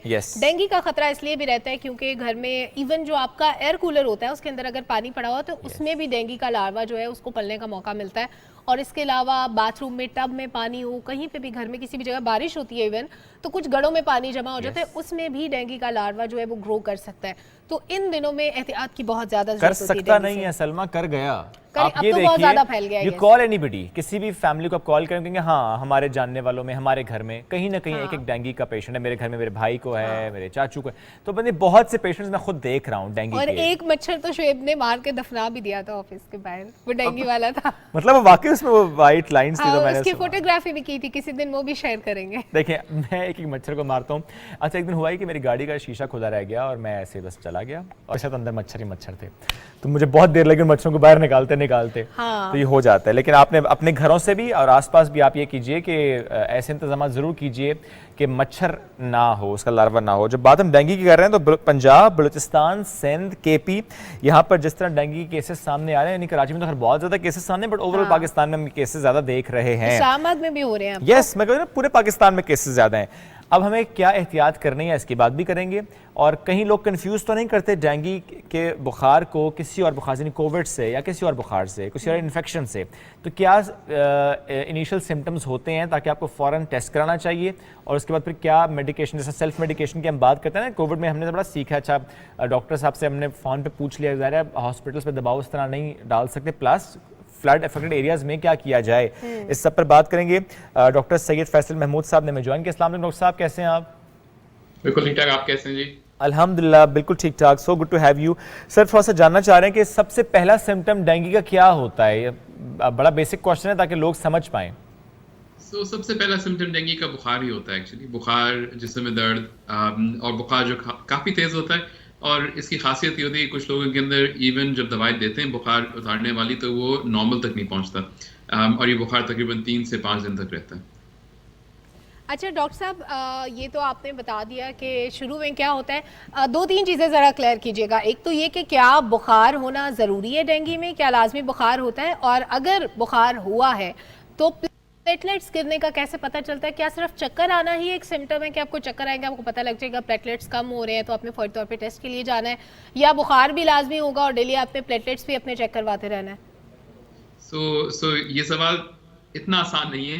उसका जवाब ये है कि ज़्यादातर लोग जिनको डेंगू होता है एक्चुअली उनके अंदर कोई अलामत नहीं होते, उनको पता भी नहीं लगता कि डेंगू था, आके ख़त्म हो जाता है। और काफ़ी लोग ऐसे भी होते हैं जिनको 2-3 दिन के लिए बुखार आके ख़त्म हो जाता है और उनको भी नहीं पता लगता। मगर किसी को तेज़ बुखार हो और वो काफ़ी अरसे के लिए हो, यानी कि 3 से 5 दिन चल रहा हो, तो उनके अंदर थोड़ा सा ज़्यादा मोहतात होते हैं कि ये शायद वो लोग होंगे जिनके अंदर प्लेटलेट की कमी और ज़्यादा मोर इम्पॉर्टेंटली पानी की कमी होगी, क्योंकि पानी की कमी ज़्यादा खतरनाक है। और ये दोनों चीज़ें जो हैं ये बुखार के दौरान नहीं होती, वो बुखार जब टूट रहा होता है उस वक्त होती हैं। पहले 3 से 5 दिन में से तेज़ बुखार होता है, मगर जब बुखार टूट रहा होता है वो टाइम होता है जब हम थोड़ा सा ज़्यादा हमको एहतियात करने की ज़रूरत है, और ब्लड के टेस्ट करने की ज़रूरत है। अलामात अलबत्ता इसमें कोई ख़ास ये नहीं होते कि प्लेटलेट कम हो रहे हैं तो आपके क्या अलामात हैं, तो टेस्ट में ही पता लगता है ये। ठीक डॉक्टर साहब, स्किन पे स्पॉट्स भी पड़ते हैं, ये भी नॉर्मल एंड कॉमन सिम्टम होता है? स्किन में स्पॉट्स जो पड़ते हैं वो उस वक्त पड़ते हैं जब आपके प्लेटलेट बहुत कम हो जाए। बट अगेन इंपॉर्टेंट बात ये ध्यान में रखने की जरूरत है कि डेंगू के अंदर जो सबसे ज़्यादा खतरनाक चीज़ होती है वो प्लेटलेट की कमी नहीं होती, वो पानी की कमी होती है। तो सबसे पानी का इस्तेमाल, ORS, पानी, जूसेस, इसका इस्तेमाल अच्छा रखने की जरूरत है, खासतौर पर बुखार के दौरान और बुखार जैसे ही टूटता है उस दौरान। अच्छा डॉक्टर साहब, एक थोड़ा सा टेक्निकल सवाल कि अगर एक शख्स को डेंगू मच्छर ने काटा और वो घर आ गया, अब घर में एक आम मच्छर मौजूद है, वो शख्स जो डेंगू से इफेक्टेड है उसको काटने के बाद दूसरे शख्स को अगर वो आम मच्छर काटेगा तो क्या दूसरे शख्स को भी डेंगू हो जाएगा? इसमें दो चीज़ें, एक तो ये कि अगर किसी मच्छर ने मुझे आज काटा है और उस मच्छर के अंदर डेंगू का वायरस मौजूद था तो मुझे फ़ौरन अलामात नहीं होंगे, 2-3 दिन लगते हैं आपके सिम्टम्स आने में। और जब बुखार से एक दिन पहले और बुखार टूटने के एक दिन बाद तक पे मैं किसी और को ये बीमारी फैला सकता हूँ। और दूसरा है अमूमन वो डेंगू वाला ही मच्छर होता है जो ज़्यादा तेज़ी से फैलाता है, ज़्यादा अच्छी तरह फैलाता है। मगर ऑब्वियसली रोज़मर्रा की ज़िंदगी में हम ये नहीं देखते कौन सा मच्छर ने काटा है मुझे और उस मच्छर ने किस और को काटा है। तो सिंपल बात यह है कि मच्छरों से एहतियात करें, क्योंकि डेंगू के अलावा मलेरिया दूसरी बीमारियां भी हैं। एग्जैक्टली, लेकिन क्या ये कंटेजियस होता है सर? क्योंकि जनरली भी हम देखते हैं कि एक पेशेंट को एक तो रूम कन्फाइंड अपनी जगह, लेकिन खाना खाते हुए भी एहतियात ज़्यादा होती है कि अच्छा सेपरेटली खाना दिया जाए, टॉवल या दीगर चीज़ें, क्या कंटेजियस होता है? नहीं जी, ये डायरेक्टली कंटेजियस नहीं होता, मच्छर के थ्रू ही कंटेजियस होता है। हाँ, अलबत्ता ये ज़रूर है कि ये मच्छर चूँकि अगर मुझे आज बुखार हो रहा है या एक दिन पहले बुखार, इससे पहले मच्छर ने मुझे काटा है, तो घर में अमूमन बहुत सारे लोगों को काट रहा होता है। इस वजह से आप ये अमूमन हम ये देखते हैं कि किसी घर में एक को डेंगू हो तो बकिया लोगों को भी डेंगू होता है, क्योंकि वो मच्छर या के बाद किसी को एक काट रहा होता है और फैला रहा होता है। और डॉक्टर साहब, एक शख्स जिसको डेंगू होता है उसके प्लेटलेट्स बड़ी तेज़ी से गिरना शुरू हो जाते हैं, उसको खाने में क्या दें उसके प्लेटलेट्स को स्टेबल रखने के लिए, या वो मज़ीद कम ना हो, क्या करें ऐसा? तो अगेन डेंगू के अंदर प्लेटलेट्स की हमको इतनी परेशानी नहीं होती। आजकल के ज़माने में हमको पता है कि प्लेटलेट्स इतने इंपॉर्टेंट नहीं है, बल्कि प्लेटलेट ट्रांसफ्यूज या देने की भी ज़रूरत नहीं पड़ती। खाने पीने में यह है कि अलबत्ता कि क्योंकि जब तबीयत ख़राब होती है तो वैसे ही खाने का मूड नहीं होता किसी का, पेट और डेंगू के अंदर डायरिया भी हो सकता है और मैदे में दर्द जलन भी होता है। तो खाने में जो भी खा पाएँ थोड़ा थोड़ा बार बार हल्की ग़िज़ा बेहतर है। यानी डॉक्टर साहब, प्लेटलेट्स भले गिर जाएं लेकिन फिर भी खतरा नहीं है, सिर्फ हमें डिहाइड्रेशन से बचाना है, ऐसे है डेंगू में? बिल्कुल डिहाइड्रेशन की तरह ही होता है इसके अंदर होता है कि आपके खून हमारे जिनको डेंगू होता है खून की नालियों से पानी थोड़ा सा लीक होके बाहर आ जाता है जिस्म के अंदर ही रहता है मगर उससे ये होता है कि एक तरह से डिहाइड्रेशन होती है तो पानी का इस्तेमाल अच्छा रखना है उसके साथ प्लेटलेट की इतनी परेशानी नहीं होती अनलेस कि आपको कोई और रिस्क हो ब्लीडिंग का अगर रीसेंट एक्सीडेंट हुआ हो या सर्जरी भी हो उन लोगों के अंदर परेशान होते हैं वरना इतनी परेशानी की बात नहीं है प्लेटलेट की ठीक सर एक और चीज़ क्या इसका भी कोई साइंटिफिक एविडेंस है चूँकि जैसे ही जिक्र हो डेंगू का तो फ़ौरन से पपीते के पत्तों का अर्क मिठे का जूस और इस तरह एक दो चीज़ें और जो खाने पीने में दी जाती हैं क्या इसका कोई एविडेंस भी है पपीते का एविडेंस नहीं है बल्कि इसमें दो चीज़ें एक तो पपीता का पत्तों का जो जूस होता है वो और फिर एक अब गोलियां भी आ गई हैं कुछ तो पपीते के पत्तों का जूस जो होता है उसके सबसे बड़ा मसला ये है कि वो बहुत कड़वा होता है और उससे भी डायरिया होता है लेने से और उससे भी सीने में जलन दर्द हो जाता है बल्कि हमने ऐसे भी लोग दाखिल किए जिनका डेंगू इतना बढ़ नहीं था मगर वो इतना इन लोगों ने पानी पिया था कि वो डायरिया और गैस्ट्राइटिस की वजह से वो और वॉमिटिंग की वजह से वो दाखिल हुए थे पपीते के पत्ते का पानी आई वुड रिकमेंड कि ना लें इससे बेहतर है कि आप जूसेस वगैरह ले लें जहाँ तक गोली का ताल्लुक है उस पर तहकीक हुई ज़रूर है और उसमें ये जो सबसे अच्छी जो मुझे एक तहकीक में थी उसमें ना ही उसके अंदर प्लेटलेट देने की उसमें ज़रूरत में कोई फ़र्क था उन लोगों में जिन्होंने ये लिया था ना ही एडमिशन यानी कि कितने लंबे उनको दाखिल रहने की ज़रूरत थी उसमें कोई फ़र्क था ना ही अमात में कोई शरह में कोई फ़र्क था तो लगता नहीं है कि इसमें बहुत कुछ फ़ायदा होता है ये कौन सी गोली की बात कर रहे हैं आप किस गोली का जिक्र कर रहे हैं पपीते के एक्स्ट्रा की गोली आती है अच्छा ठीक है तो इसका भी कोई साइंटिफिक एविडेंस नहीं है ये वो गोली नहीं जो दी जाती है लोगों को ये वाकई गोली Exactly. मेरे हंसने की वजह डॉक्टर साहब लेकिन सीरियस बात हो रही है गोली का जिक्र फिर मुझे हंसी आ गई कि ये वो गोली तो नहीं है जो शुएब ने अक्सर अपने कोलीग्स को दी होती है एनीवे सर कुछ ऐसी चीज़ें होती हैं जिसमें लेट्स सपोज अगर किसी को कोविड है या किसी को टाइफाइड है तो दोनों सूरतों में कंफ्यूजन रहती है कि टेस्ट पॉजिटिव आता है टाइफाइड का टेस्ट पॉजिटिव आएगा अगर डेंगू है तो उस सूरत में भी क्या टाइफाइड पॉजिटिव आएगा देखिए ये आपने बहुत अच्छा पॉइंट रेज किया बिकॉज टाइफाइड के भी दो टेस्ट हैं एक टेस्ट ब्लड कल्चर कहला जाता है जिसके अंदर टेस्ट की रिपोर्ट आने में देर लगती है तकरीबन 2 से 3 दिन लगते हैं और एक और टेस्ट इसको टाइफी डॉट कहते हैं जिसकी रिपोर्ट 1 दिन में आ जाती है ये जो सेकंड वाला टेस्ट है टाइफी डॉट ये प्लीज़ ना कराएं ये टेस्ट बहुत ही अनरिलायबल है टाइफाइड ना होते भी पॉजिटिव आता है टाइफाइड होते हुए भी नेगेटिव आता है तो अगर आप अगर कोई ऐसा आप टेस्ट करा रहे हैं टाइफाइड का जिसकी रिपोर्ट वो कहते हैं कि 1 दिन में आ जाएगी वो टेस्ट बेहतर है कि ना कराएं उसकी रियली कोई अहमियत नहीं है ठीक और सर डेंगू ही के केस में when should we consult a doctor यानी हॉस्पिटलाइजेशन की तरफ कब जाना चाहिए शुरू में तो बुखार हुआ आपने घर में ही टोटके भी कर ली वो तो अपनी जगह लेकिन सिंपल पैनाडॉल्स भी ले ली बुखार को तोड़ने के लिए लेकिन हॉस्पिटल कब जाना चाहिए अलार्म कब बजता है तो डेंगू में जो वार्निंग साइंस जिनको कहते हैं वो ये है कि अगर किसी का खाना पीना बहुत ही कम हो अगर किसी का पेशाब थोड़ा सा कम आना शुरू हो पेट में अगर दर्द हो रहा हो कहीं से अगर ब्लीडिंग हो रही हो या वही जो लाल से स्पॉट्स आ रहे हैं तो ये 3 4 5 चीज़ें अगर हो तो फिर आप रुजू करें अगेन याद रखें इंपॉर्टेंट टाइम वो है जब बुखार टूट रहा होता है उसी टाइम पे हम ये वार्निंग साइंस देखते हैं जिसके लिए आपको हॉस्पिटल की तरफ आना ज़रूरी है सर नॉर्मली डेंगू से रिकवरी का टाइम पीरियड कितना होता है छोटे बच्चों में और बड़े लोगों में जो 20+ होते हैं उनमें डेंगू में रिकवरी का टाइम ये है कि जैसे मैंने बताया कि शुरू में बुखार तो 3 से 5 दिन रहता है उसके बाद फिर ये जो मरहला जिसके अंदर पानी की कमी या तेल की कमी होती है वो अमूमन 2 से 3 दिन के लिए रहता है उसके बाद फिर रिकवरी होती है अलबत्ता ये ज़रूर देखा गया है कि बिल्कुल कोविड की तरह ही एक दफ़ा आप डेंगू से रिकवर हो जाते हैं तो कमज़ोरी थकावट जो है उसको पूरी तरह कुछ लोगों में ठीक होने में तकरीबन 2 से 3 हफ्ते भी लग सकते हैं ज़्यादातर लोग अलबत्ता हफ्ता 10 दिन में ठीक हो जाते हैं ठीक सर कोविड के केस में तो हमने ये देखा कि जिसकी इम्यूनिटी अच्छी है उसे कोविड ने कुछ नहीं कहा एसिम्प्टोमेटिक वो रहे क्या डेंगू में भी ऐसे होता है कि आपकी इम्यूनिटी अच्छी है आपकी खुराक अच्छी है आपका लाइफस्टाइल अच्छा है तो डेंगू होने के बावजूद भी आप रिस्पॉन्स अच्छा देंगे आप उस तरह से बीमार नहीं होंगे या कि नहीं डेंगू ने काटा है तो बस अब होना ही होना है और आपको आपकी तबीयत ज़्यादा ख़राब होनी है हाँ ये क्लियर नहीं कि किन के अंदर बहुत ही मामूली सिम्टम होंगे किन के अंदर थोड़े से शदीद वाले सिम्टम होंगे तो बेहतर यही है कि आप इस बात पे रिलाई करें कि मच्छर आपको ना काटे ठीक है, मच्छर ना कटे इस पर रिलाई करना है और उसके लिए ज़ाहिर है हमें सारी वो एहतियात करनी है आसपास अपने इवन एक्सपोज एरियाज़ पर भी और अपने माहौल में भी कि मच्छर ना हो, उसकी अफजाइश ना हो, मच्छर आपको ना कटे, चाहे वो फिर डेंगी मॉस्किटो जिसकी वजह से डेंगी हो रहा है, ना कोई और मॉस्किटो, क्योंकि ज़रा मलेरिया भी है और जिस तरह सलमा आपने कहा कि अगर आपको डेंगी है, किसी और सादा मच्छर ने भी काट लिया तो आपको फिर डेंगी ज़रा हो सकता है। हाँ। सर थोड़ा सा मैं जानना चाह रहा हूँ कराची के हालात से मुताल्लिक, चूँकि हम ये खबरों में देखते भी हैं कि वहाँ पर ज़्यादा केसेस हैं, आप ज़रा आखन हॉस्पिटल में होते हैं तो क्या वहाँ पर भी हम देख रहे हैं केसेस ज़्यादा हैं? जी, तो डेंगू केसेस में काफ़ी तेज़ी से इजाफा हो रहा है। अगर मैं आपको एग्जांपल दूं कि इन 10 दिनों में हमने जितने डेंगू केसेस देखे वो पूरे पिछले महीने में देखे थे और पिछले महीने के अंदर हमारे डेंगू केसेस उससे पहले वाले महीने में 4 गुना ज़्यादा थे।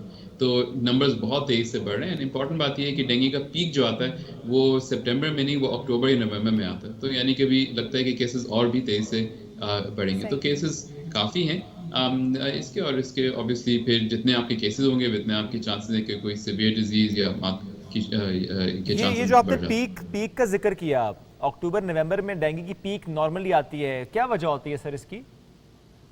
इसके कई वजूहत हैं। एक तो इसका बारिश से ताल्लुक है, दूसरा मच्छर की साइकिल से ताल्लुक है, इसका मौसम से भी ताल्लुक है। तो कई वजूहत हैं, मगर जिस तरह से हर इन्फेक्शन का अपना एक सीज़न होता है, डेंगू का सीज़न जो है वो हमारा अक्टूबर, यूजुअली अक्टूबर, कभी कभार 2009 में जैसे नवंबर में पीक किया था। मलेरिया का सीज़न थोड़ा सा पहले होता है, टाइफाइड को थोड़ा पहले होता है। तो वो फलों की तरह है, सीज़न हर इन्फेक्शन का अपना होता है। अच्छा सर, अभी तक तो हम नॉर्मल हालात की और नॉर्मल लोगों की बात कर रहे हैं, लेकिन कुछ ऐसे लोग होते हैं, कुछ ऐसे पेशेंट्स होते हैं जो पहले से किसी ना किसी बीमारी का शिकार होते हैं। वो हार्ट से रिलेटेड भी हो सकती है, किडनी से रिलेटेड भी हो सकती है, कोई ना कोई बीमारी होती है उनको। उसके बाद जब डेंगू होता है तो क्या उनके लिए बहुत ज़्यादा लीथल हो सकता है, और कितना लीथल हो सकता है, कितना ज़्यादा डैमेज कर सकता है उनकी हेल्थ को? बिल्कुल। सो जिनके अंदर ऑलरेडी मसले मसाले होते हैं उनके अंदर डेंगू जो है अगर हो या कोई भी बीमारी इस तरह से हो तो उनके अंदर वो ज़्यादा असरात पैदा करता है। फॉर एग्जांपल, अगर किसी का ऑलरेडी दिल कमज़ोर है, अगर उनको बहुत तेज़ बुखार हो तो दिल पे दबाव पड़ता है। इसी तरह से जब आपकी उम्र ज़्यादा होती है तो फिर आपके पास बैकअप नहीं होता। तो अगर आपके एक ऑर्गन सिस्टम पे, दिल पे, जिगर पे, गुर्दे पे दबाव ज़्यादा पड़ रहा है तो बाकी सिस्टम्स भी आपके इससे मुतासिर होते हैं। तो जिनकी उम्र ज़्यादा है, जिनके और मसले मसाले, उनके अंदर ये बिल्कुल बाकी शदीद इन्फेक्शन कर सकता है।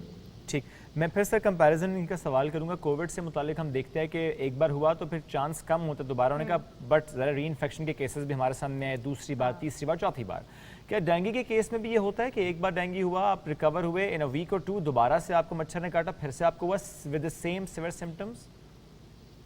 सो डेंगू के अंदर दोबारा इन्फेक्शन बिल्कुल हो सकता है, बल्कि डेंगू का सेकंड थर्ड इन्फेक्शन हो सकता है ज़्यादा शदीद भी हो, मगर वो इतनी जल्दी नहीं होता। यूजुअली अगर दोबारा होगा तो वो 2-3-4 साल बाद ही होता है, जब नया एक स्ट्रेन आता है। तो होता यही है, डेंगू बिल्कुल कोविड की तरह हर कुछ सालों बाद एक नया वेरिएंट, एक नया स्ट्रेन आता है।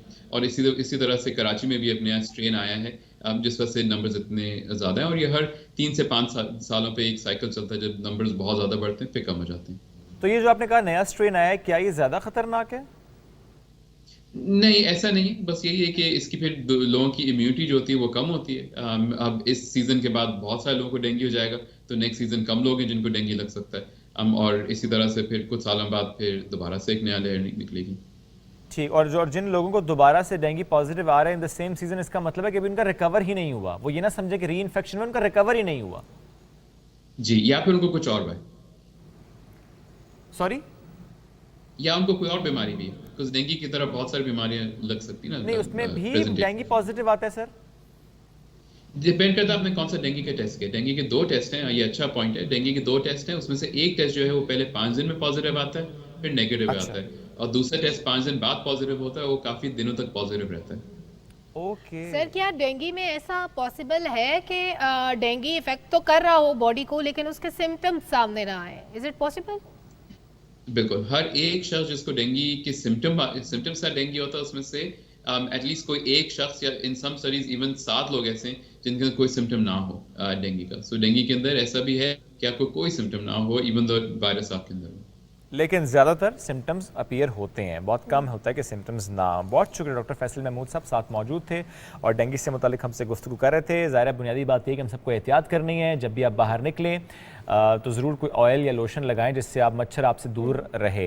एंड अपने जो खिड़कियां हैं दरवाजे जाली के उनको बंद रखिए और घरों में स्प्रे भी करवाना चाहिए ताकि मतलब फॉर एग्जांपल आप अगर घर से बाहर निकल रहे हैं तो आप स्प्रे करके चले जाए ताकि जब वापस आए तो मच्छर मरा हुआ हो।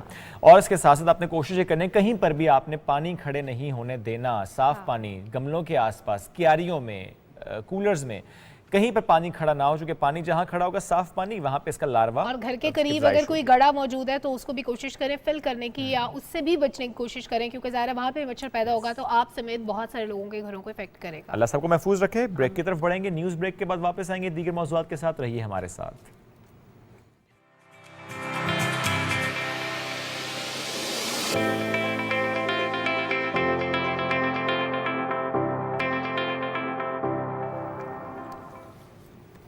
Welcome back after the break. अब हम बात करेंगे फ़न ख़त्ताती की। और एक तरफ हम टेक्नोलॉजी के दौर की बात करते हैं और एक तरफ हम देखते हैं कि बहुत सी ऐसे शोबे हैं जिनको काफ़ी ज़्यादा चैलेंजेस का सामना है। यानी फ़न ख़त्ताती की अगर मैं बात करूं कई चैलेंजेस का इसको सामना है, लेकिन हौसला अफजा बात यह कि पाकिस्तान में नौजवान नस्ल इस फ़न को ना सिर्फ ज़िंदा रखे हुए बल्कि कामयाबियाँ भी समेट रहे हैं। आज सुबह पाकिस्तान में मौजूद है आयशा कमाल साहिबा। फ़न ख़त्ताती की जो कदीम रिवायत है इसको जदीद दौर में ज़िंदा रखने के लिए कोशिश कर रही हैं। मुख्तलिफ ममालिक में इनके एग्जीबिशन हो चुके हैं, कहीं पर खुद जाकर और कहीं पर वर्चुअल एग्जीबिशन में पार्टिसिपेट कर चुकी हैं और कई अवार्ड्स अपने नाम कर चुकी हैं। आज बनी है हमारी मेहमान, उनसे करते हैं इस पर बात। अस्सलाम वालेकुम जी, कैसी हैं आप? अस्सलाम, अल्हम्दुलिल्लाह। कितने अरसे से, कितने सालों से फ़न ख़त्ताती? जी मैं 10 साल से प्रोफेशनली कर रही हूँ। जी। और कौन कौन से अवार्ड्स ले चुकी हैं, किन किन जगहों पे, अगर वो भी डिटेल शेयर करने वाली जी हैं? बहुत ज़्यादा अवार्ड्स लिए हैं मैंने, पाकिस्तान में भी, अल्हम्रा से भी, और इंटरनेशनली मैंने दुबई में लिया है अवार्ड, तो क्रिस्टीज़ के थ्रू, और मैंने अमेरिका में भी। अच्छा माशाल्लाह। तो बचपन से शौक था ख़त्ताती का या बाकायदा सीखा? जी बिल्कुल, बचपन से मुझे शौक था। तो फिर खुद कोशिश करती रही, तो फिर मैंने इसको बाकायदा सीखा। किससे सीखा, कहाँ से सीखा? आमिर कमाल साहब से मैंने सीखा है। ओके। तो जी, तो यानी आपको लगता है कि एक तरफ शौक हो और फिर आपने सीखना तो आसानी रहती है, या कि आप कह सकते हैं कि नहीं, किसी को अभी दिल अगर चाह रहा है कि मैं फ़न ख़त्ताती सीखूं तो सीखना इतना मुश्किल नहीं है, अगर सिर्फ आपकी लगन है तो आप सीख पाएंगे? बिल्कुल, लेकिन अगर आपको शौक हो तो ज़्यादा आसानी है, और शौक भी हो, थोड़ा आता भी हो कि हाथ में अल्लाह ताला की तरफ से ही कुछ हो, तो वो तो ज़्यादा आसानी होती है। लेकिन आप मेहनत करते हो तो फिर तो जिसको नहीं भी आता तो मेहनत करते हैं तो। अच्छा आयशा, आपका जो मेजर कंट्रीब्यूशन है वो कुरानी आयात के लिए, उनको आपने उनकी ख़त्ताती ज़्यादातर की है? जी जी बिल्कुल, इस्लामिक कैलीग्राफी है, टोटली इस्लामिक कैलीग्राफी। जी बिल्कुल, डिफरेंट उसमें ख़त हैं। कौन कौन से ख़त को आपने ज़्यादा प्रमोट किया, ये कौन सा आपको ज़ाती तौर पे बहुत पसंद है? जी मुझे सबसे ज़्यादा जो पसंद है और जो ज़्यादा मेरी पेंटिंग्स में है वो ख़त शिकस्त है और ख़त मुअल्ला है, और ख़त कूफिक में भी मैंने काफ़ी पेंटिंग्स बनाई। तीनों जो आपने नाम लिए ना, हमें इन तीनों के बारे में नहीं पता। थोड़ा सा एक्सप्लेन करवा लेते हैं क्योंकि बड़ा डिफरेंट है। ख़त नस्ख से मुतालिक तो हमने चूंकि एक सेगमेंट के इसलिए थोड़ा जानते हैं, अदरवाइज जो आपने बताया वो तो बहुत ही डिफरेंट है। ख़त शिकस्ता से स्टार्ट लेते हैं। ख़त शिकस्ता वो राइटिंग कैसी होती है? जी उसमें मेरी जो ज़्यादातर पेंटिंग्स है मेन उसमें ख़त शिकस्ता में ही है। ठीक, तो जी बिल्कुल, तो वो उसको देखेंगे तो फिर पता। फॉर एग्जांपल एक पिक्चर हम आपके साथ दिखा रहे हैं, इज दैट ख़त शिकस्ता? जी बिल्कुल, इसमें ख़त शिकस्ता और ख़त मुअल्ला मिक्स हैं। क्या डिफरेंशिएशंस होती हैं इसकी, कैसे मालूम होता है? इसमें देखिए, अब एक ख़त ही है ना, अगर ख़त शिकस्ता है, एक ख़त कोई जो भी आर्टिस्ट लिखेगा ना वो थोड़ा सा उसका अपना स्टाइल उसमें आ जाएगा। अच्छा ठीक है, तो थोड़ा सा वो स्टाइल डिफरेंट हो जाता है हर आर्टिस्ट का। ख़त वही होता है लेकिन जब वो लिखते हैं तो वो उसका अपना ही स्टाइल होता है। देखें, अगर हम उर्दू भी लिखते हैं तो आप लिखेंगे तो वो डिफरेंट होगा, मैं लिखूंगी तो उसमें फ़र्क होगा। कितने ख़त होते हैं इसमें वैसे? ख़त शिकस्ता में? नहीं, टोटल तो इतने ज़्यादा हैं। अभी कुछ दिन पहले मुझे पता चला है, तो मैं कहती हूँ कि पूरी लाइफ भी कम है। मैं इतने सीखती रहूँ ना, और एक ख़त के अंदर भी फिर बहुत ज़्यादा वेरिएशंस हैं। जी बिल्कुल, जैसे एक ख़त है तो उसमें डिफरेंट बहुत सारी टाइप्स होती हैं। अच्छा जी, चलें थोड़ा इस वक्त आपसे बात तो हम करें, लेकिन इस वक्त बहरास्त हम नाज़रीन को लेकर जा रहे हैं। साबिक़ वज़ीर-ए-आज़म रहनुमा पाकिस्तान शाहिद खाकान अब्बासी साहब इस वक्त मीडिया से बात कर रहे हैं। वापस अपने मौजू की तरफ, अपने मेहमान की तरफ। हम बात आज कैलीग्राफी की कर रहे हैं, यानी फ़न ख़त्ताती की, और उसमें भी मुख्तलिफ़ ख़त जिनका हमारी मेहमान ने जिक्र भी किया, जिससे मतलब हम भी परेशान के इतने मुश्किल नाम थे। तो आयशा से हम पूछ रहे थे कि जिस तरीके से ज़ाहिर है हम इन ख़तों की बात कर रहे हैं। अच्छा, आपकी बात थोड़ी सी अधूरी भी रह गई थी। एक ख़त जिसका आपने जिक्र किया, ख़त शिकस्ता, जिस पर ज़्यादा काम भी आपने किया। ख़त मोहल्ला दूसरा ख़त जी, उसके बारे में। जी, ख़त मोहल्ला में भी मैंने बहुत ज़्यादा पेंटिंग्स बनाई हैं। तो जो ज़्यादातर अब मेरी पेंटिंग्स बनी हैं वो ख़त शिकस्ता और ख़त मोहल्ला को मिक्स करके मैं बनाती हूँ। जी ठीक। अच्छा, कुछ कॉम्पिटिशन्स का भी जिक्र करते हैं जिसमें आपने पार्टिसिपेट किया, आपने अवार्ड्स तो लिए, लेकिन कुछ एग्जीबिशंस एंड कॉम्पिटिशन्स, सही मैं कह रहा हूँ, एग्जीबिशन भी कॉम्पिटिशन्स भी? जी जी बिल्कुल। और सबसे बड़ा देखें मेरे लिए अवार्ड है जो मैं अभी रिसेंटली मैंने पाकिस्तान एम्बेसी की तरफ से किया, गवर्नमेंट की तरफ से जो मैंने एग्जीबिशन किए हैं यूरोप में। तो ये तो सबसे बड़ा अवार्ड है ना मेरे लिए। तो और कॉम्पिटिशन में कितने लोग थे आयशा? वो तो बहुत ज़्यादा, मुझे बहुत ही ज़्यादा। अच्छा, ये इस वक्त विजुअल कौन सा है आपका? अच्छा, ये जो सोशल मीडिया पे बहुत ज़्यादा वायरल हुई है, ये मैंने गवर्नमेंट का प्रोजेक्ट किया है, ठीक है, बहुत बड़ा, उसमें बहुत बड़ी पेंटिंग्स बनी है, तकरीबन 9 बाई 16 फीट की 3 बनी। इसकी डिटेल्स जानना चाह रहा था मैं, जिसके हम विजुअल भी दिखा रहे थे। कौन सा प्रोजेक्ट था ये, दिखाइए कभी विकास। ये मैंने साहिवाल ज़िला कौंसिल का किया। तो ये वाला? इसमें ये वाली यूरोप की एग्जीबिशन है, बेलारूस की। बेलारूस भी गई थी आप? जी जी, पाकिस्तानी जो एम्बेसडर हैं सर सज्जाद खान। और वहाँ पे आप फन पारा लेकर गई थी या वहाँ जाके आपने बनाया था? मैंने वहाँ पे मास्टर क्लास भी की है और मैं उधर पेंटिंग्स भी लेके गई थी। हमारे जो आर्टिस्ट हैं, ग्रेट आर्टिस्ट सादिक़ैन जी, उनके साथ मेरी सादिक़ैन के साथ अगर काम करने का मौका मिले, पाकिस्तान के मशहूर मुसव्विर और खत्तात, तो मैं कहती हूँ इससे बड़े एजाज़ की बात और क्या होगी। क्या सीखा उनसे? उनकी पेंटिंग्स ही देख रहे थे। वैसे भी मेरी इंस्पिरेशन भी उनकी तरफ से ही है कि मैंने जब उनका काम देखा था तो मैंने काम करना शुरू किया। तो इसलिए मुझे खुशी हुई कि उधर मेरी एग्जीबिशन उनके साथ थी। तो मैंने पाकिस्तान की तरफ से इस्लामिक कैलीग्राफी को रिप्रेजेंट किया। तो बहुत बड़े एजाज़ की, मैं कहती हूँ इससे बड़ा कोई एजाज़ नहीं। उनके काम से आप इतना सीख लेते हैं। बिल्कुल, उन्होंने जो शाहकार उन्होंने तख्लीक किए हैं उसके अंदर बहुत कुछ है नए आने वालों के बीच सीखने के लिए। अच्छा आयशा, एक पेंटिंग या एक फन पारा या एक खत्ताती का जो प्रोजेक्ट होता है वो कितनी देर में मुकम्मल कर लेती हैं? क्या दिन लगते हैं, महीने लगते हैं, हफ्ते लगते हैं, कितना वक्त लग जाता है? जी, ये साइज़ पे डिपेंड करता है ना। जैसे ये मेरी पेंटिंग्स थी जो गवर्नमेंट का प्रोजेक्ट किया, तो ये काफ़ी बड़ा था, इसमें मुझे तकरीबन 3-4 माह लग गए थे, क्योंकि ये बहुत बड़ी पेंटिंग्स थी। तो मैंने आर्मी के बहुत ज़्यादा प्रोजेक्ट किए हैं, बहावलपुर, सरगोदा। तो ठीक। अच्छा, क्या आपको उस फ़न की वो कीमत मिलती है जो कि है, या आपको लगता है कि नहीं, जितना फ़न है, जितनी उसमें मेहनत है, उतनी उसकी कीमत नहीं? अल्हम्दुलिल्लाह मिलती है, लोग बहुत ज़्यादा पसंद करते हैं। तो जो आर्ट को पसंद करते हैं और आर्ट को जानते हैं वो कीमत पे कोई वो नहीं करते, कीमत पे नहीं यानी ऐसी कौन सी चीज़ जो कि आपने जब बनाई बहुत ज़्यादा मेहनत हुई, लेकिन ज़ाहिर आपकी मेहनत और कॉस्ट ज़्यादा थी, उतनी कीमत आपने लगाई और वो ऐसे चुटकी बजाने में निकल गया, आपने कहा हो कि मेरी मेहनत वसूल हो गई? यहाँ पे कोई एक ऐसी टॉप ऑफ द लिस्ट चीज़? मैं कहती हूँ कि जो मैंने यूरोप में एग्जीबिशन की है, ठीक है, उसकी मैं कहती हूँ कि मुझे जो मैंने सोचा था ना उससे ज़्यादा अल्लाह ने मुझे रिवॉर्ड दिया। कितने फन पारे लेकर गई थी? तकरीबन 30 पेंटिंग्स थी। और इन 30 पेंटिंग्स की मैं वैसे पूछ रहा हूँ, मैं कोई हिसाब नहीं लगा रहा कि एक पेंटिंग कितने की, मैं वैसे जनरली पूछ रहा हूँ कि जो उनकी बेस्ट रही एग्जीबिशन, तो 30 पेंटिंग्स आपकी कितनी कॉस्ट, आई मीन उस पर सॉरी कितने में सेल हुई? वो तो मिलियंस में होते हैं। माशाल्लाह माशाल्लाह, अल्लाह ताला आपको और नवाजे। अच्छा, ये पूछने का मकसद ये भी होता है आयशा के वो लोग जो इस साइड पे आना चाहते हैं, जिनको शौक है खत्ताती का, शायद इस हेजिटेशन से ना आते हों कि उनको लगता हो कि ज़ाहिर है आपको एक जरिया रोज़गार भी चाहिए, आपको पैसे भी तो कमाने हैं ना अपने सर्वाइवल के लिए। तो लोग आते हुए सोचते हैं कि पता नहीं हम इस फील्ड में पैसे कमा पाएंगे, यानी हमारा सर्वाइवल मुमकिन होगा या नहीं होगा। तो ये आपने बड़ी अच्छी चीज़ बताई। बिल्कुल, इसमें मैं कहती हूँ बिल्कुल आएँ और ये ना सोचें कि इसमें ये नहीं है हमें अलग से कोई और बिज़नेस करना पड़ेगा, नहीं, इसमें ही बहुत कुछ है, ठीक है, और किसी चीज़ की ज़रूरत नहीं है, ठीक है, बहुत है अल्हम्दुलिल्लाह इसमें। अच्छा आयशा, नॉर्मली ये कहा जाता है कि एक आर्टिस्ट जो होता है वो दुनिया से कट के रहता है, एक कमरा उसकी कुल कायनात होती है, वहीं पे कैनवस लगा होता है, वहीं पे वो दिन रात काम करते हैं। आपके साथ भी ऐसे ही, आप बहुत ज़्यादा सोशल नहीं है?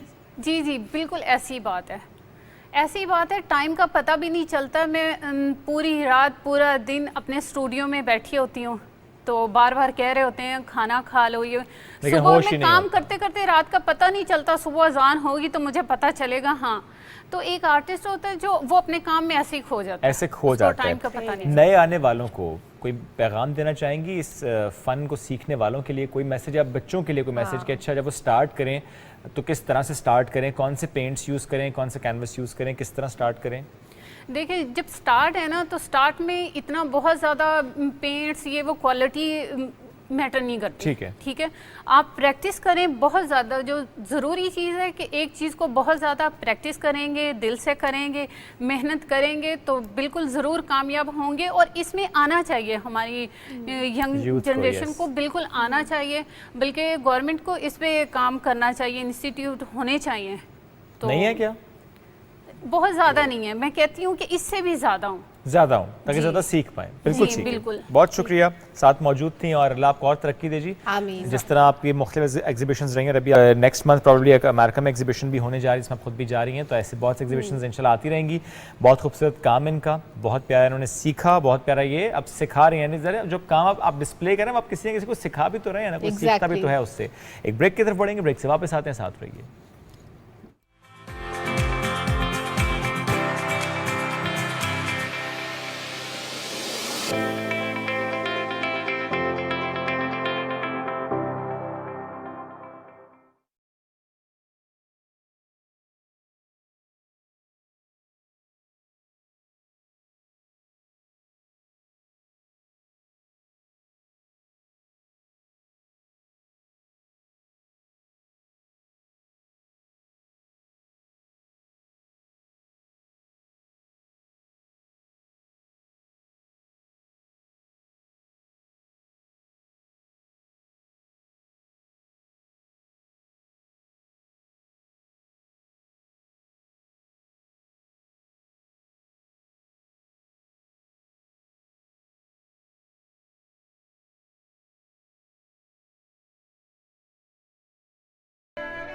अपने अतियात दिल खोलकर वज़ीर-ए-आज़म रिलीफ फंड में जमा कराएं। फरियाद सुने, हमदर्द बने।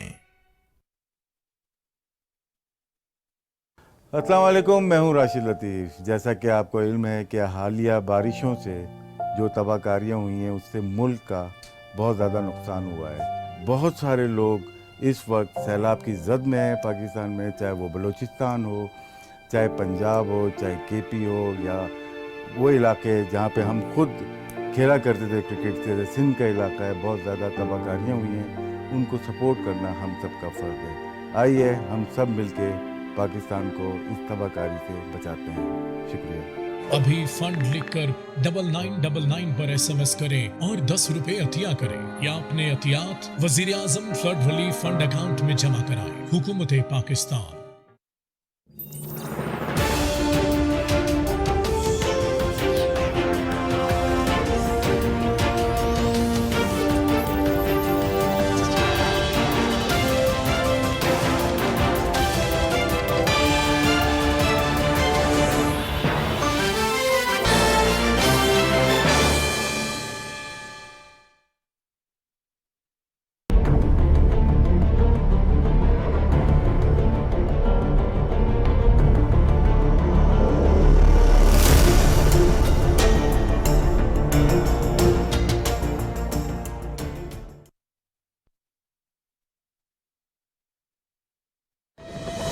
हालिया बारिशों ने मुल्क में 30 साला रिकॉर्ड तोड़ दिया है और अब तक लाखों अफराद सैलाब से मुतासिर हो चुके हैं।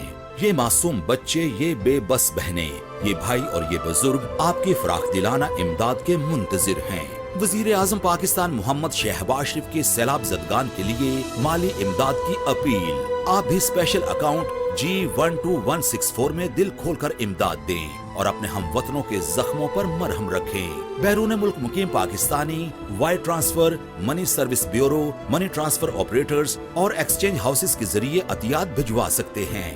अंदरूनी मुल्क कमर्शियल बैंकों में भी नकद अतियात जमा करवाए जा सकते हैं।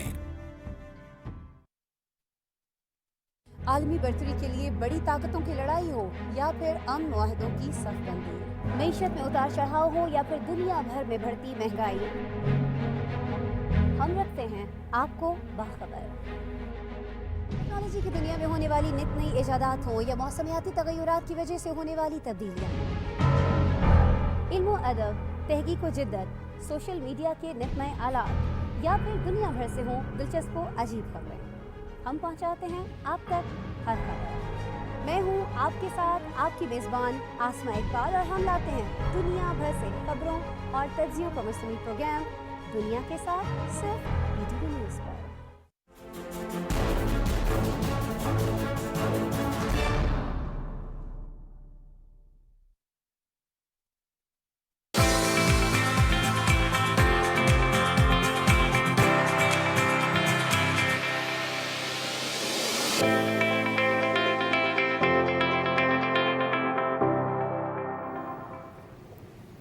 वेलकम बैक नाजरीन। ब्रेक से पहले हम खताती का जिक्र कर रहे थे, लेकिन इंटरनेशनल बिजनेस और एंटरप्रेन्योरशिप ऐसी चीज़ें जिन पे बात किया जाना ज़रूरी है, तो इसी पे बात करने के लिए हमारा ये सेगमेंट स्पेशली डिज़ाइंड है।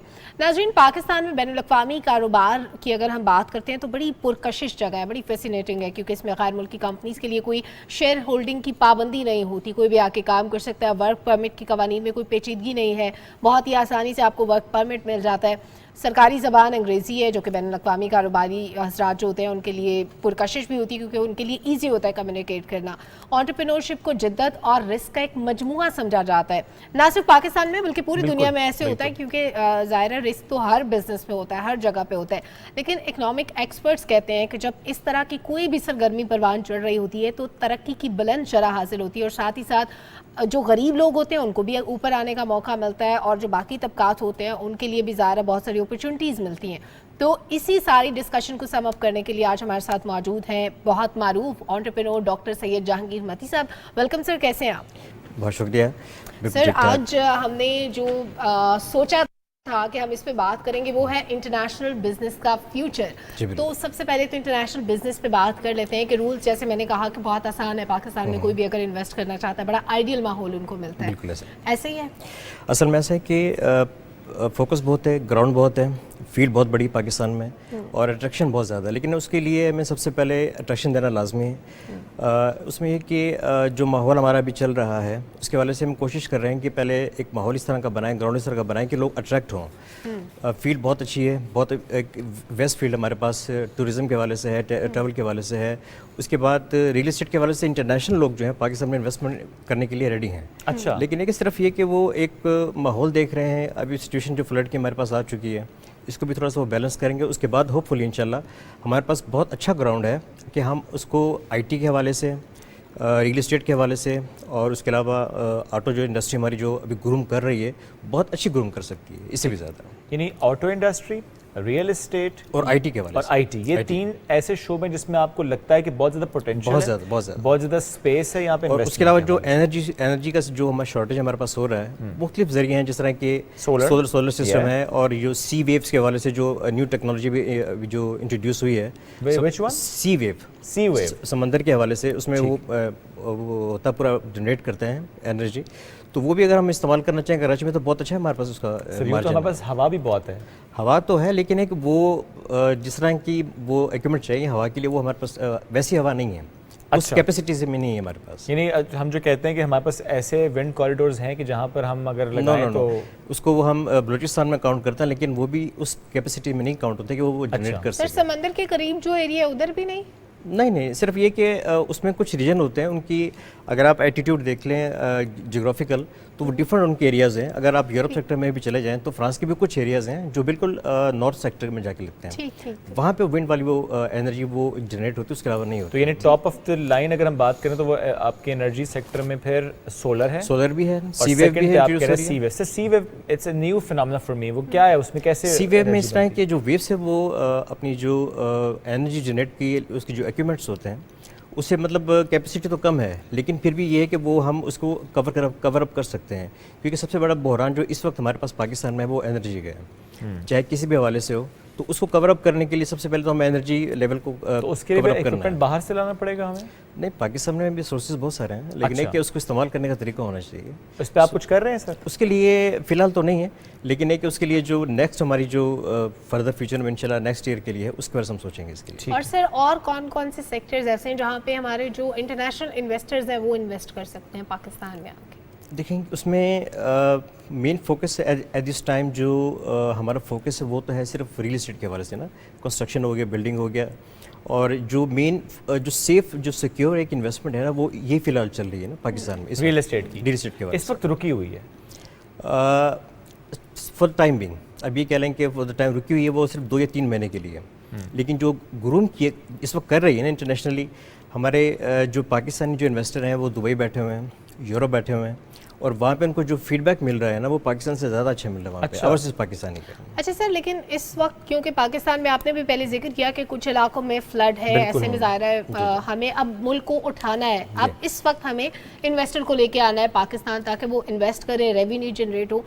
ऐसे वक्त में इन्वेस्टर को पाकिस्तान कैसे लेके आए, इसके लिए कुछ आइडियाज़ पे काम करें? इन्वेस्टर तो ऑलरेडी वो ऑन इन द लाइन है, वो सिर्फ वेट करें कि ये जो एक नेचुरल डिज़ास्टर जो आ चुका, क्लाइमेट हो चुकी है ना, जो मिसअप हो चुका है, कि थोड़ा क्लियर होने के बाद होपफुली इंशाल्लाह जिस तरह ही ये मतलब 2 महीने लग जाएं, 4 महीने लग जाएं, उसके बाद आप देखिएगा कि इंशाल्लाह कि जो लाइनअप में ऑलरेडी इन्वेस्टर बैठे हुए हैं वो दोबारा इंशाल्लाह पाकिस्तान में आएंगे और अच्छी तरीके से इंशाल्लाह इन्वेस्टमेंट। लेकिन रियल एस्टेट में सर आपको लगता है कि ये सिर्फ और सिर्फ इन्वेस्टमेंट के लिए जन्नत है, इन्वेस्टर के लिए जन्नत है, एंड यूज़र का इसमें उतना फ़ायदा नहीं है जितना एक इन्वेस्टर का है?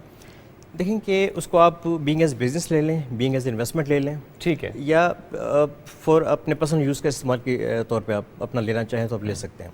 तो आपका एक अप्रोच है ना, आपकी अप्रोच की कहाँ तक जाती है, उस हवाले से उसका ये है। और वैसे सर अगर हम फ्लड अफेक्टेड एरियाज़ में, क्योंकि अब हमें इंफ्रास्ट्रक्चर की बहाली की तरफ जाना है आने वाले वक्त में, जैसे आपने 3-4 महीनों का जिक्र किया, तो ये कमोबेश कोई 2 दर्जन के करीब बिजनेसेस बनते हैं जो कि सिर्फ इससे वाबस्ता है। ज़ाहिर है एक लैंड एक्वायर की जाती है, फिर उसके ऊपर बिल्डिंग बनाने के लिए आपको डिफरेंट किस्म का मटेरियल चाहिए, और ये चारों रोड से इंफ्रास्ट्रक्चर है पूरा, और उसके अलावा पूरा ये समझ लें कि काफ़ी ज़्यादा जो डिज़ास्टर हुआ सिंध में हुआ, जो पंजाब में हुआ है, पूरा इंफ्रास्ट्रक्चर नए सिरे से बनाना पड़ेगा ना उनको। उसके लिए सरिया, सीमेंट, ईंटें, मतलब बहुत सारे लोगों का कारोबार फिर इससे वाबस्ता है। Is a common thing. लेकिन उसके अलावा फूड स्टफ है, और उसके अलावा जो लाइव स्टॉक हमारा है उसको प्रिजर्व करना भी है, उसको प्रिजर्व भी करना है और उसको सिक्योर भी करना है। उसके अलावा जो इंफ्रास्ट्रक्चर की बात करें वो तो बिल्कुल डिफरेंट सेक्टर में चलेगी ना बात। बाकी जो एक जो लाइफ स्ट्रीम के हवाले से जो बात, हमारी जो मेन स्ट्रीम है, बीइंग एज ए डॉक्टर, मैं उसके हवाले से बात करना चाहूँगा कि मैं डॉक्टर भी हूँ, तो वो ये सबसे पहले तो हमें लाइफ बचानी है ना, उनको सिक्योर करना है हेल्थ केयर के हवाले से, उनकी हेल्थ हो और हेल्थ सिक्योर हो। जो एक वायरल डिजीज जो फैल रही हैं उसको कंट्रोल जब तक नहीं करेंगे ना तो वो उस चीज़ का कोई शक है, पहले जान बचानी है, उसके बाद अगली बात होगी, उसके बाद की बात है। सर आप एज अ डॉक्टर ज़ाहिर है, लेकिन एज एन एंटरप्रेन्योर भी, तो डॉक्टर से टुवर्ड्स दिस बिजनेस साइड ये शिफ्ट क्यों, कब और कैसे? एक्चुअली जब मैं 3rd ईयर मेडिकल स्टूडेंट था तो उससे मैंने स्टार्ट कर दिया था बिजनेस के हवाले से। तो बेसिकली बिलोंग करता हूँ, I am belong from Sindh, okay, from the Karachi.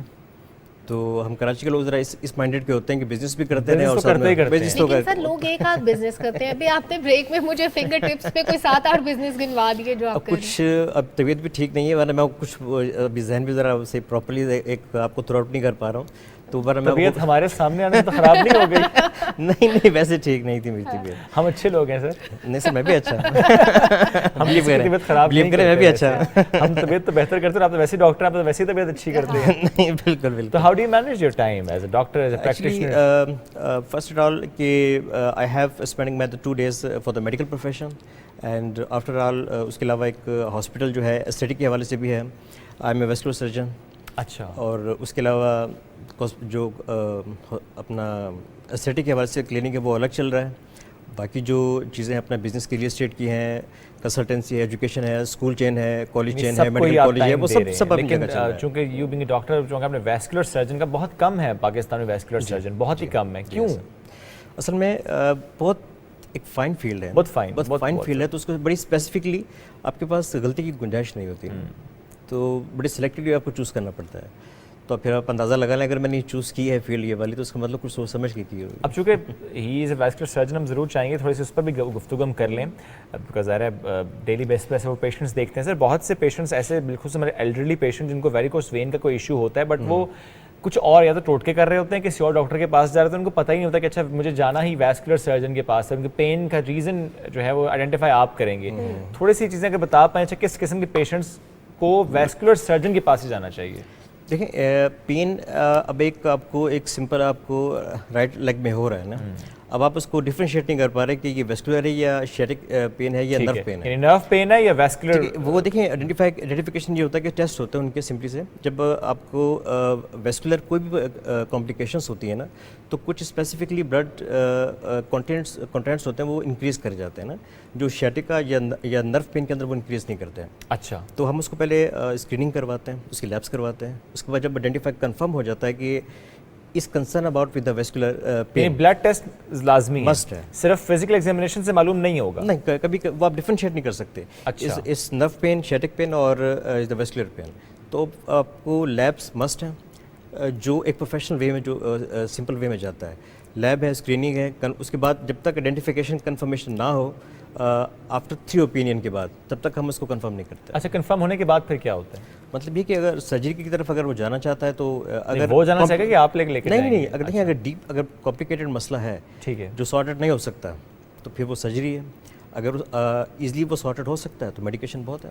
अच्छा, वो कुछ स्टॉकिंग्स भी तो आती हैं इसमें, वो भी बड़े हेल्पफुल होती हैं फॉर जो पहनी जाती हैं, वो उनके लिए हैं, वो जिम आप कह लें, एथलीट्स कह लें, अच्छा उनके लिए तो ठीक है, लेकिन है कि जो नॉर्मल पर्सन जो हम नॉर्मल जो जैसे हम बीइंग उसको वर्कआउट कर रहे हैं, उनके लिए वो सूटेबल नहीं होती। नहीं, उनके लिए सूटेबल। एक बस आखिरी इसी पर जो लोग हमें सुन रहे हैं कि अच्छा क्या ऐसा मसला हो कि फिर आपको जाना चाहिए, डॉक्टर से कंसल्ट करना चाहिए, या आपको वेरिकोस वेन का या ऐसा कोई इशू हो सकता है? पेन को आप अगर कोई आप फील कर रहे हैं बॉडी के अंदर, अब नॉर्मलिटी फील कर रहे हैं कहीं भी बॉडी के अंदर ना, नेक में है, बैक में है, कार्डिक में है, ब्रेन साइड पे या लेग साइड पे, तो आप उसको फर्स्ट स्क्रीनिंग जो डॉक्टर हो रेलिवेंटली, क्योंकि हमारे यहाँ कुछ हॉस्पिटल्स हैं वो आपको बाइफरकेट कर देते हैं ना। अच्छा, आप जाते हैं तो आपसे जब कंसल्ट करते हैं तो वो खुद ही आपको बाइफरकेट कर देते हैं, आप न्यूरो के पास चले जाएं, आप वेस्टर्न के पास चले जाएं, आपको बता देगा, वो खुद ही आपको बता देंगे कि आपने कहाँ जाना है। तो वो मोस्टली अच्छे हॉस्पिटल जो हैं वो आपको बाइफरकेट कर देते हैं,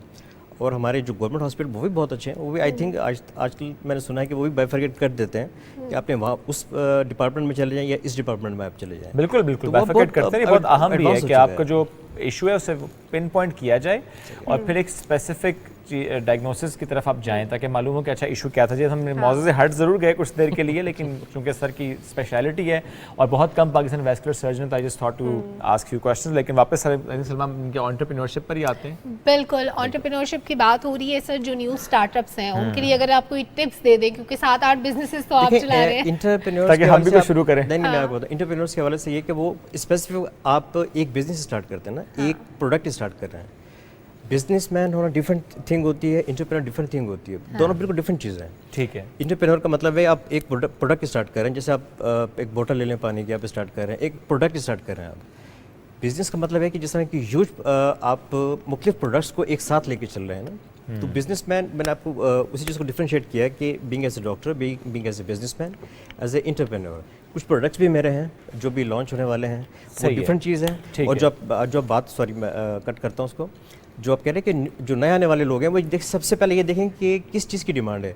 आजकल जो बिग सिटीज़ है, जैसे कि हमारे जो मेट्रोपॉलिटन सिटीज़ है, Lahore, Karachi, Islamabad, food service main stream, अगर उसमें अगर इंटरप्रेन्योर करना चाहते हैं तो मोस्ट वेलकम इज देयर, बहुत बेनिफिशियल रहेगा उनके लिए। तो सर थोड़ा सा गाइड करें ना, आप क्या एंटिसिपेट करते हैं 5-6 सालों में, किस चीज़ की ज़रूरत हमें ज़्यादा होगी, किन सेक्टर्स में ज़रूरत ज़्यादा होगी। ज़रा अब हम बात तो करें एज एन एंटरप्रेन्योर कि आपने पहले प्रॉब्लम आइडेंटिफाई करनी, फिर उसके सोल्यूशन की बात करें, then you have to launch a product जो कि उसको सॉर्ट आउट सॉल्व करेगा। बट कोई सजेशन अगर दे सके, अच्छा ये डिग्री होनी चाहिए, ये आपका बस बेसिक नॉलेज होना चाहिए, और इस तरफ अगर आप मूव करेंगे तो आने वाले सालों में इस पे गैप है जो कि आप ब्रिज भी कर सकते हैं और आप बेहतर परफॉर्म और कर अगर सकते डिग्री और बेसिक नॉलेज दोनों चीजें नहीं है और एक चीज शुरू करें तो उसके लिए भी बता दें क्या हो सकता है। वही कर सकते हैं। देखिए ऐसा नहीं है, डिग्री के साथ कम से कम एक्सपीरियंस होना चाहिए। उसके लिए कि जब तक एक्सपीरियंस नहीं है ना, आप उसमें कुछ भी ना करें, फिलहाल कुछ भी ना करें। सर, देखिए जिंदगी में करेंगे बहुत तो सारी एक्सपीरियंस चीजें- आएगा ना। बहुत सारी चीजें सर जिंदगी में पहली बार होती है। पहले एक्सपीरियंस या सीख लें या उसको ऑब्जर्व कर लें, उसके बाद जाके ना वो उसको इनिशिएट करना शुरू करें, तब ठीक है। अब शादी देख लें आप, एक्सपीरियंस करनी पड़ती है फिर आप सीखते हैं। शादी वाली मिसाल थोड़ी मैं डिफरेंट शुएब हो को गई। देख के सबक हासिल कर रही हूँ। अल्लाह सबको मेरी तरह खुश रखे जी, सबको खुश रखे, आमीन। Thank you very much sir, nice having you. अल्लाह आपको सेहत भी दे सर। आपने खुद भी कहा तबीयत थोड़ी सी नासाज है, हमारे पास आके नहीं हुई, पहले से पहले नासाज है। अब ठीक हो जाएंगे इंशाल्लाह। एक ब्रेक की तरफ बढ़ेंगे, जब आप ब्रेक से वापस आके फिर आपको एक एंटरप्रेन्योर से मिलवाएंगे।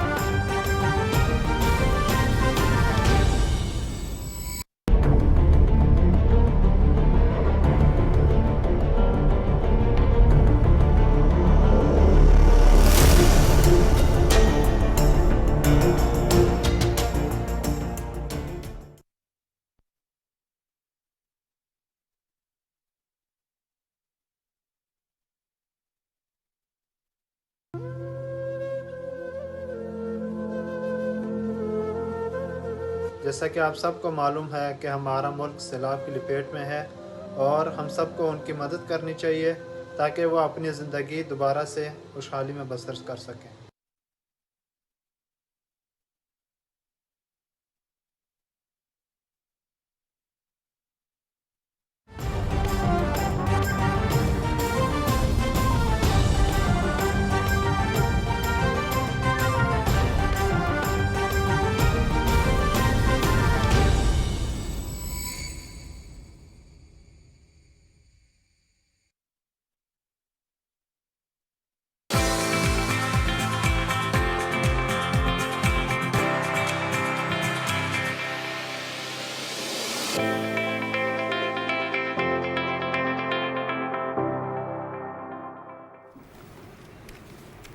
Welcome back. ब्रेक से पहले हम बात कर रहे थे कि एंटरप्रेन्योर्स की हेल्प करें, या जो नए लोग जो आ रहे हैं जो अपना कोई बिजनेस स्टार्ट करना चाहते हैं वो कैसे करें। लेकिन एक हमारी साथी जो हमारी टीम मेंबर भी हैं, जो हमारे साथ अटैच भी हैं और उनका एक छोटा सा बिजनेस भी है। अब वो खुद इतनी छोटी सी हैं, वो छोटे से बिजनेस को कैसे चलाती हैं, उस पर इन्वेस्ट कैसे किया, उस पर टाइम कितना इन्वेस्ट करती हैं, ये हम उनसे पूछ लेते हैं। एग्जैक्टली जी, हमारे साथ मौजूद है क़ुर्रतुल-ऐन केकरी बेकरी के नाम से इनका इंस्टाग्राम पेज भी है, जिसपे आप जाके खताइयाँ भी मतलब कि welcome to Kekri bakery. Yes, welcome to Kekri bakery. और अगर आपने नान खताइयाँ खानी है, अगर आपने ब्राउनीज खानी है, अगर आपने कपकेक्स खाने हैं, अगर आपने कोई और केक खाना है, जो कि मेरे मुंह में पानी आ चुके हैं, केक थोड़ा दिखाते हैं। इससे पहले कि हम उनसे बात करें, थोड़े से उनके हम केक्स दिखाते भी आपको। 6 सितंबर को भी हमारे लिए वो केक बिलखुसूस लेकर आएंगे, बट हम due to the shortage of time हम नहीं दिखा पाए आपको, लेकिन आपको हम दिखा रहे हैं जनाब वो केक जो कि उन्होंने डिज़ाइन किए और कस्टमाइज केक्स बनाती हैं, बहुत ज़बरदस्त। ये मैं आपको और मैंने इनके पेज पे शुएब देखा, एक वो भी था, वो जो मेकअप की शौकीन खवातीन होती है ना, उनके लिए एक वो ब्रश भी बना हुआ था ऊपर, डिफरेंट चीज़ें, किसी के ऊपर डॉल बनी हुई थी, और कुछ मैंने कपकेक्स देखे उनके ऊपर ऐसे शर्ट का डिज़ाइन था, शायद वो भी हो इसमें, और ये सुबह पाकिस्तान वाला केक भी इसमें था जो कि हम खा गए। मैंने थोड़ा सा खाया था, ज्यादा तो मारिया सेकंड वाला खाया था, पहला वाला ज्यादा हमारी टीम में मारिया उन्होंने खाया था। चलिए क़ुर्रतुल-ऐन पे आते हैं। अस्सलाम वालेकुम जी, कैसी हैं आप? वालेकुम अस्सलाम। Qurat, how did you started this? मैंने स्टार्ट किया था इन बैग 2000 2 साल पहले, और ये मेरे पास थोड़ी सी अपनी ईदी पड़ी हुई थी और कुछ जो मुझे पॉकेट मनी मिलती थी वो मैंने सेव की हुई थी। तो बचपन से शौक था, तो ये मैंने एकदम बचपन से शौक था ईदी सेव करने का? नहीं, बेकिंग का। बेकिंग का शौक था। मैंने ऑफिशियली फिर जो मेरे पास सेविंग्स थी मैंने उसको इसमें इन्वेस्ट किया। और इसमें इन्वेस्ट कैसे किया? ऐसे नहीं होता कि ऑर्डर आता है फिर आप वो बनाती हो, या नहीं, बीटर भी तो लेकर आना है ना, कंटेनर्स भी लेकर आने हैं, सामान लेकर आना है। मैंने सोचा ही नहीं श्वेत, इसने कहा डायरेक्ट खाओ। नहीं, इसके टूल्स बहुत ज़्यादा हैं। एक केक के लिए स्पेसिफिक कस्टमाइजेशन के लिए भी ना आपको 10 टूल्स चाहिए। तो बहुत ज़्यादा इसमें इन्वेस्टमेंट कहाँ से? शुरू से बताओ। एक बच्चे होते हैं ना, कहते हैं नहीं कहानी मुझे शुरू से बताएं। मैंने सीखा तो कहीं से नहीं है, मैंने सेल्फ लर्निंग की है। बचपन से शौक था तो आहिस्ता आहिस्ता यूट्यूब पे देखना, और अगर कोई बेकिंग कर रहा होता था घर में ही तो उससे देखना ये कैसे कर रहा है। बचपन में प्लेन केक्स बनाती थी, लेकिन आहिस्ता आहिस्ता मैंने इसकी क्रीमिंग से और मारिया मुझे याद आ गई। अच्छा, ज़्यादा केक खाया था हमारे ने, इसलिए याद आ रही तुम्हें, है ना? नहीं, मारिया का जिक्र हो रहा है तो हमारी टीम मेंबर है मारिया। अच्छा खुरतलैन, मैं जब केक बनाने की कोशिश करती थी ऐसे रेसिपी देख के, एक जमाना था, मतलब कभी मैंने किया हो, वो जल जाता है या वो फूलता नहीं है या वो केक टेढ़ा हो, उसको कुछ ना कुछ हो जाता है। आपका केक सलामत कैसे रहता है? बस आपको इसमें प्रैक्टिस बहुत चाहिए। इसमें आप जितनी प्रैक्टिस 5-6 केक खराब होते हैं पहले? हाँ होते हैं, बिल्कुल होते हैं। और आपको ना फिर मेजरिंग उसकी और ओवर बीटिंग हो जाती है, कभी टेम्परेचर नहीं सही रहता। और मैं 5-6 केक से वैसे आगे नहीं बढ़ी ना, वरना अच्छा वाला बन जाता है। हमने तो जब भी बनाया केक अच्छा बना। हाँ, बस शोएब भाई आगे निकल गए आपसे। हाँ, मुझे अम्मी ने सिखाया, ऑनेस्टली मुझे केक बेक करना आता है। चलिए, तो लेकिन आप फ्रॉस्टिंग वाला इतने शशके नहीं आते। खुरतलैन जैसा केक नहीं बना सकते। सादे केक आप मुझसे बेक करवा लें, मैं आपको बेक कर दूंगा। जी जी बिल्कुल ऐसे। अच्छा, और ये भी जानना चाहेंगे आपसे कि होता ना कि हम कहते हैं कि अच्छा हमने ये अपनी अम्मी से सीखा, ये अपने उस बड़े से सीखा, ये रेसिपी मेरी नानी की थी या दादी की थी, तो आपकी तरफ क्या था? मेरी किसी की तरफ से रेसिपी नहीं थी। मेरी कज़न जाती थी लाहौर में सीखने, तो मैंने उससे 1-2 दफ़ा चुराई हैं, और वो चुरा कर मैंने जो है ना उससे मैंने उसको इम्प्रूव किया। इवन वो भी मेरे से सही नहीं बनी तो मैंने उसमें थोड़ी सी मेजरमेंट्स आगे पीछे करके वही बातें प्रैक्टिस करके ना, तो उसमें मैंने बैलेंस किया। वो मैं वही रेसिपीज लेकर आगे चल रही हूँ। कोई ऐसा इंग्रेडिएंट जो कि आपको लगता है कि अच्छा आपने उसमें काफ़ी इस तरह से मेहनत की कि अच्छा कम डाला था, ज़्यादा डालता हूँ, अच्छा टेस्ट चेक कर रही हूँ बार बार, अच्छा आप क्या टेस्ट आ रहा है, आप क्या टेस्ट हो रहा है, तो आपने उसे खुद डिफाइन किया हो? जी बिल्कुल। ऐसे मैं अगर एक एसेंस की बात करूँ ना, तो एसेंस भी बहुत सी क्वालिटीज़, हर चीज़ बहुत सी क्वालिटीज़ की आती है। लेकिन एसेंस ना मैंने बहुत चेक किया कि इतने मैंने ट्राई किए हैं ना कि सही, एक तो स्मेली भी बहुत होते हैं, ब्रांड्स ब्रांड्स की मैं बात कर रही हूँ। तो कुछ ऐसे एसेंस होते हैं जो नहीं सही, बस उसमें खुशबू बहुत ज़्यादा होती है। इन सब चीज़ों की वजह से ना जो केक का मज़ा टेस्ट होता है ना वो ख़राब हो जाता है। और अब मैंने एक बहुत मुश्किल से अच्छा ब्रांड ढूंढा है और मैं उसके साथ, अगर आपने वो ब्रांड से पूछा तो आप इंस्टाग्राम पे उन्हें मैसेज करें केकरी बेकरी पर जाके she will respond you there. अच्छा, केकरी बेकरी मुझे ये बताएं कि वो जो ऊपर जो चीजें बनी होती हैं, कोई ब्रश बना होता है, कोई शर्ट बनी होती है, वो कितना टाइम टेकिंग होता है, कितनी मेहनत से बनता है? और एज इट इज बनाना, कि आपको कोई कह दे कि मुझे ऐसी डॉल बना के दे दो, अब वो डॉल बनाने में कितनी ही देर लग जाती होगी? ये लेबर वर्क जो है ना, सारी मेहनत इसी पे, लेबर इतनी आती है ना इस पे। फिर जब मैं मांगती हूँ, आप मिस्त्री मजदूर रखती हैं उसके लिए? लेबर से मुराद है कि काम करना पड़ता है उसके लिए। और जब फिर मैं उसके लिए मांगती हूँ तो लोग कहते हैं आप बहुत एक्सपेंसिव, और ये उनको ये नहीं पता कि एक चीज़ बनाने में घंटों लग जाते हैं।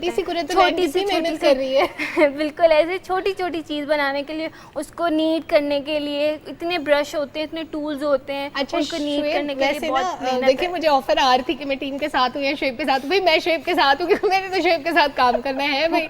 बात तो सही है। बात तो सही है। जो शरारत टीम करना चाह रही है इंशाल्लाह वो शरारत नहीं करने देंगे आपको, टेंशन नहीं आपने लेनी। कुरत आपकी तरफ आएंगे, दोबारा से ये बताएं कि सबसे बड़ा केक कौन सा आपने बनाया? मैंने मेरे रिलेटिव्स हैं, फैमिली फ्रेंड्स हैं, उन्होंने मुझसे बनवाया था अपने बेटे की बर्थडे के लिए। तो वो मैंने अभी तक 5 पाउंड्स का बनाया, इससे भी एक्सेसिव नहीं गया। लेकिन ये कि ऑर्डर्स मैसिव आए हैं कि डोनट्स के आते थे लार्ज अमाउंट में बनाने हैं, और इस तरह डोनट्स मैंने काफ़ी बनाए। आप डोनट्स के ज़्यादा ऑर्डर आप लेती हैं? नहीं लेती तो मैं केक्स और कपकेक्स की हूँ, लेकिन ज़्यादा एक ही दफ़ा में मुझे बहुत बड़ा ऑर्डर आ गया था, फिर मैंने उसके लिए 2 दिन पहले से तैयारी करना शुरू कर दी थी। अच्छा, इसी तरह ही देखते हैं ना कि केक्स बनाने वाले तो केक से के ऑर्डर आ रहे हैं, लेकिन आपका हमने इंस्टाग्राम पेज देखा तो उसमें ब्राउनीज भी हैं, उसमें डोनट्स, उसमें खताइयाँ भी हैं। जी जी, ये खताइयाँ भी, अब कह दो, हम इसे नहीं सीखा, कह दो आज, कह दो आंटी कुछ सिखाया ही ये नहीं। खताइयाँ मेरी माँ की बनाई हुई हैं। देखिए आंटी, मैंने काम पूरा किया है, तारीफ करवा के छोड़ी है। और वैसे आजकल बच्चे ऐसे ही होते हैं ना कि जब थोड़े बड़े हो जाते हैं, हाँ। 4 चीजें पता लग जाए कि अम्मी आपको नहीं पता। नहीं, इसमें मेरे माँ बाप की बहुत इन्वेस्टमेंट है, मेरी मामा ने, मेरे पापा ने इन्वेस्टमेंट होती है बिल्कुल। और मेरे जो बहन भाई सिबलिंग्स है ना, मैं सबसे छोटी हूँ घर में। वैसे बहन भाइयों से तो नहीं लेती लेबर का काम? नहीं, मेरी सिस्टर मैरिड है, वो तो आ नहीं सकती, और भाई मेरा ऑफिस वगैरह जाते, तो मैं सिर्फ अपनी मामा से हेल्प लेती हूँ। लेकिन ये कि मेरी बहुत ज़्यादा सपोर्टिव फैमिली है माशाल्लाह, शुक्र अल्लाह का, जिसकी वजह से आज मैं इस टाइम पे यहाँ पे बैठी हूँ। अल्लाह आपको और तरक्की भी दे, और हम तो let's help Qurratulain in growing her business. हम सब अगर सपोर्ट करेंगे तो फिर उनका बिजनेस और फ्लरिश करेगा इंशाल्लाह। अभी तो ऑनलाइन आप कर रही हैं कुरत, लेकिन क्या प्लान है कि अच्छा बाकायदा कोई बेकरी भी आप खोलें? इंशाल्लाह मैं इसी सोच के साथ जो है अपने बिजनेस को रन कर रही हूँ कि मैं लेबर निकालती, अगर मैं खुद लेबरिंग कर रही हूँ ना, तो मैं लेबर इसलिए निकाल रही हूँ कि कल को अगर मैं अपने पास रखती हूँ वर्कर्स, तो ऑब्वियसली बात है उनको मैं पे करूँगी ना, तो ये इसीलिए मैं अगर अभी से स्टार्टिंग मैंने अपना ऐसा बजट बनाया हुआ है कि अगर मैं अपने गुड्स की निकाल रही हूँ कॉस्ट, फिर अपने लेबर्स की निकाल रही हूँ, और फिर जो एक अमाउंट होती है छोटी सी जो प्रॉफिट मेरे पास कितनी अक्लमंद बच्ची है ना शुएब। सीखो कुछ, सीखो। अच्छा कुरतुलैन, जब आपका ऑर्डर तैयार हो जाता है उसको डिलीवर करने के लिए खुद जाती हैं? कैसे डिलीवर करती हैं लोग आके? मैं सर्विसेज लेती हूँ, ये जो हमारे पास ऑनलाइन ड्राइविंग की, तो वो तो खराब नहीं करते थे? नहीं, मैं मेक श्योर करती हूँ कि कार डिलीवरी हो, बिकॉज बाइक्स तो बहुत रिस्की है, वो तो बिल्कुल भी नहीं। कोई अगर लेने भी आ रहा होता है ना, अगर मैं किसी को पिकअप की ऑप्शन भी कोई चूज़ करती तो मैं उनको कहती हूँ कि आप प्लीज़ काइंडली या तो अपना सेकंड पर्सन लाएं, या तो फिर आप जो है मतलब जिसने बनाया उसको ये भी तो फिक्र होती है घर लाते जाते उसको हुलिया बिगाड़ देंगे, तो मेहनत बहुत हुई होती है ना, मेहनत का फिर होता है कि डर लगता है कि अब इतनी मेहनत की तो अगले ने भी ऑब्वियसली पे की है, तो उसकी भी ज़ाया ना हो और मेरे एंड से भी कोई इसका मसला। अब चूंकि गुफ्तगू चल रही है, लेकिन मेरी टीम जो है ना वो है बहुत शरारती और वो बहुत उतावली भी है। वो एक वीडियो आपको दिखाना चाहते हैं, जो हम इतनी गुफ्तगू कर रहे हैं ना, केक बहुत अच्छा था, बहुत मजे का था, बहुत खाया गया। मुझे लगता है वो लम्हात कैप्चर हो गए होंगे। मेरा ख्याल है कि मुझे तो वैसे याद नहीं कि कौन कैप्चर कर रहा था, लेकिन मुझे ये याद है मैंने केक खाया था। अब देख लेते हैं मिलके वीडियो, कौन सी वीडियो जिसका रेफरेंस हमें दिया जा रहा है। दिखाएं जी वीडियो। ये केक खाया जा रहा है। शुएब, इतनी स्पीड शुएब। ये शुएब साहब केक खाते आप मेरी मासूमियत देखें, जैसे मुझे मालूम है कहीं से कैप्चर, मैंने फौरन चम्मच रख दिया। और लेकिन शुएब बस दुनिया ने देख लिया। देखिए अच्छी भली मैं आपकी साइड ले रही थी, क्या किया आपने? पाए गए, सबूत मिल गए आपके खाने के। देखिए मैंने तो खाया लेकिन हलाल किया, वरना लोग खाते हैं फिर लोग कहते रहते हैं। नहीं, लोग खाते हैं तो नजर आता है, तो नजर ही नहीं आता यार। उसके बाद हम जॉगिंग करते हैं, एक्सरसाइज करते हैं, बर्न करते हैं कैलोरीज को। ये तो नहीं खाया पिया और बैठ गए। ये जितनी कैलोरीज बर्न करते हैं ना वो सारी यहीं पे होती हैं, और इसके बाद सिस्टम ठप हो जाता है कैलोरीज बर्न करने का। तोबा तोबा तोबा, ऐसे तोबा कराएं। ऐसे ही किसी दिन मैंने सबूत निकाल के ले आना है। अच्छा, बहुत शुक्रिया। आपको याद है वैसे आपकी पिक्चर भी मेरे पास है, 3 पिज्जा खाए थे आपने। अच्छा, मैं बताती हूँ क्या हुआ। टेबल पे हम 4-5 लोग थे और 3 पिज्जाज हमारे सामने थे, स्मॉल पिज्जाज, और शेक हमारे पास अपना अपना था। शेफ ने पूरी प्लेट मेरे सामने रखी जिसमें पिज्जाज थे और मेरा एक वो मिल्क शेक का ग्लास, और शेफ ने पिक्चर बना ली। भाई ये सारी कहानी है। हाँ जी, पिज्जा और शेक। आप कॉम्बिनेशन चेक करें नाज़रीन। अगर आप कभी ये सोशल मीडिया पे पिक्चर देखें तो आपने बिल्कुल नहीं घबराना, मैंने सारी स्टोरी बता हम पहली स्टोरी पे लगा चुके थे, लेकिन देखें पिज्जा और शेक ये है कॉम्बिनेशन इनका। तो आज ऐलान करें और इन्होंने भी वही कॉम्बिनेशन खाया, ट्रस्ट मी। शुएब ने भी वही खाया था, उसमें से एक पिज्जा शुएब का भी था। बिल्कुल सही बता रही हूँ, आधा पिज्जा था, आधा नहीं पूरा पिज्जा खाया। चले, बहुत शुक्रिया जी, बहुत हमें खाने पीने की बातें कर रही हैं। अभी इस पे एक ऐलान बनता है कि सलमा पूरी टीम को पिज्जा फिर खिलाएंगी आज, क्योंकि उस दिन वकास नहीं था, और शेक पिलाएंगी। बहुत शुक्रिया कुरत, आप में केक दोबारा खिलाएंगी, इस वादे के साथ आप जाएंगी। इंशाल्लाह, अल्लाह बहुत तरक्की दे जी, कामयाब रहे आप। और देखें कि उन्होंने जिस तरह सोचा कि एक बेकरी तरफ बढ़ना है, लेकिन स्टेप बाय स्टेप, ऐसे नहीं कि और बन गई केकरी बेकरी। यस, तो आपने आज लाइक करना है आपने इंस्टाग्राम पे केकरी बेकरी को। वक्त खत्म, आपसे मुलाकात कल करेंगे। बहुत सा ख्याल रखिए, दुआ में याद रखिए। अल्लाह हाफिज। तुम खिलाओगी पिज्जा? हाँ।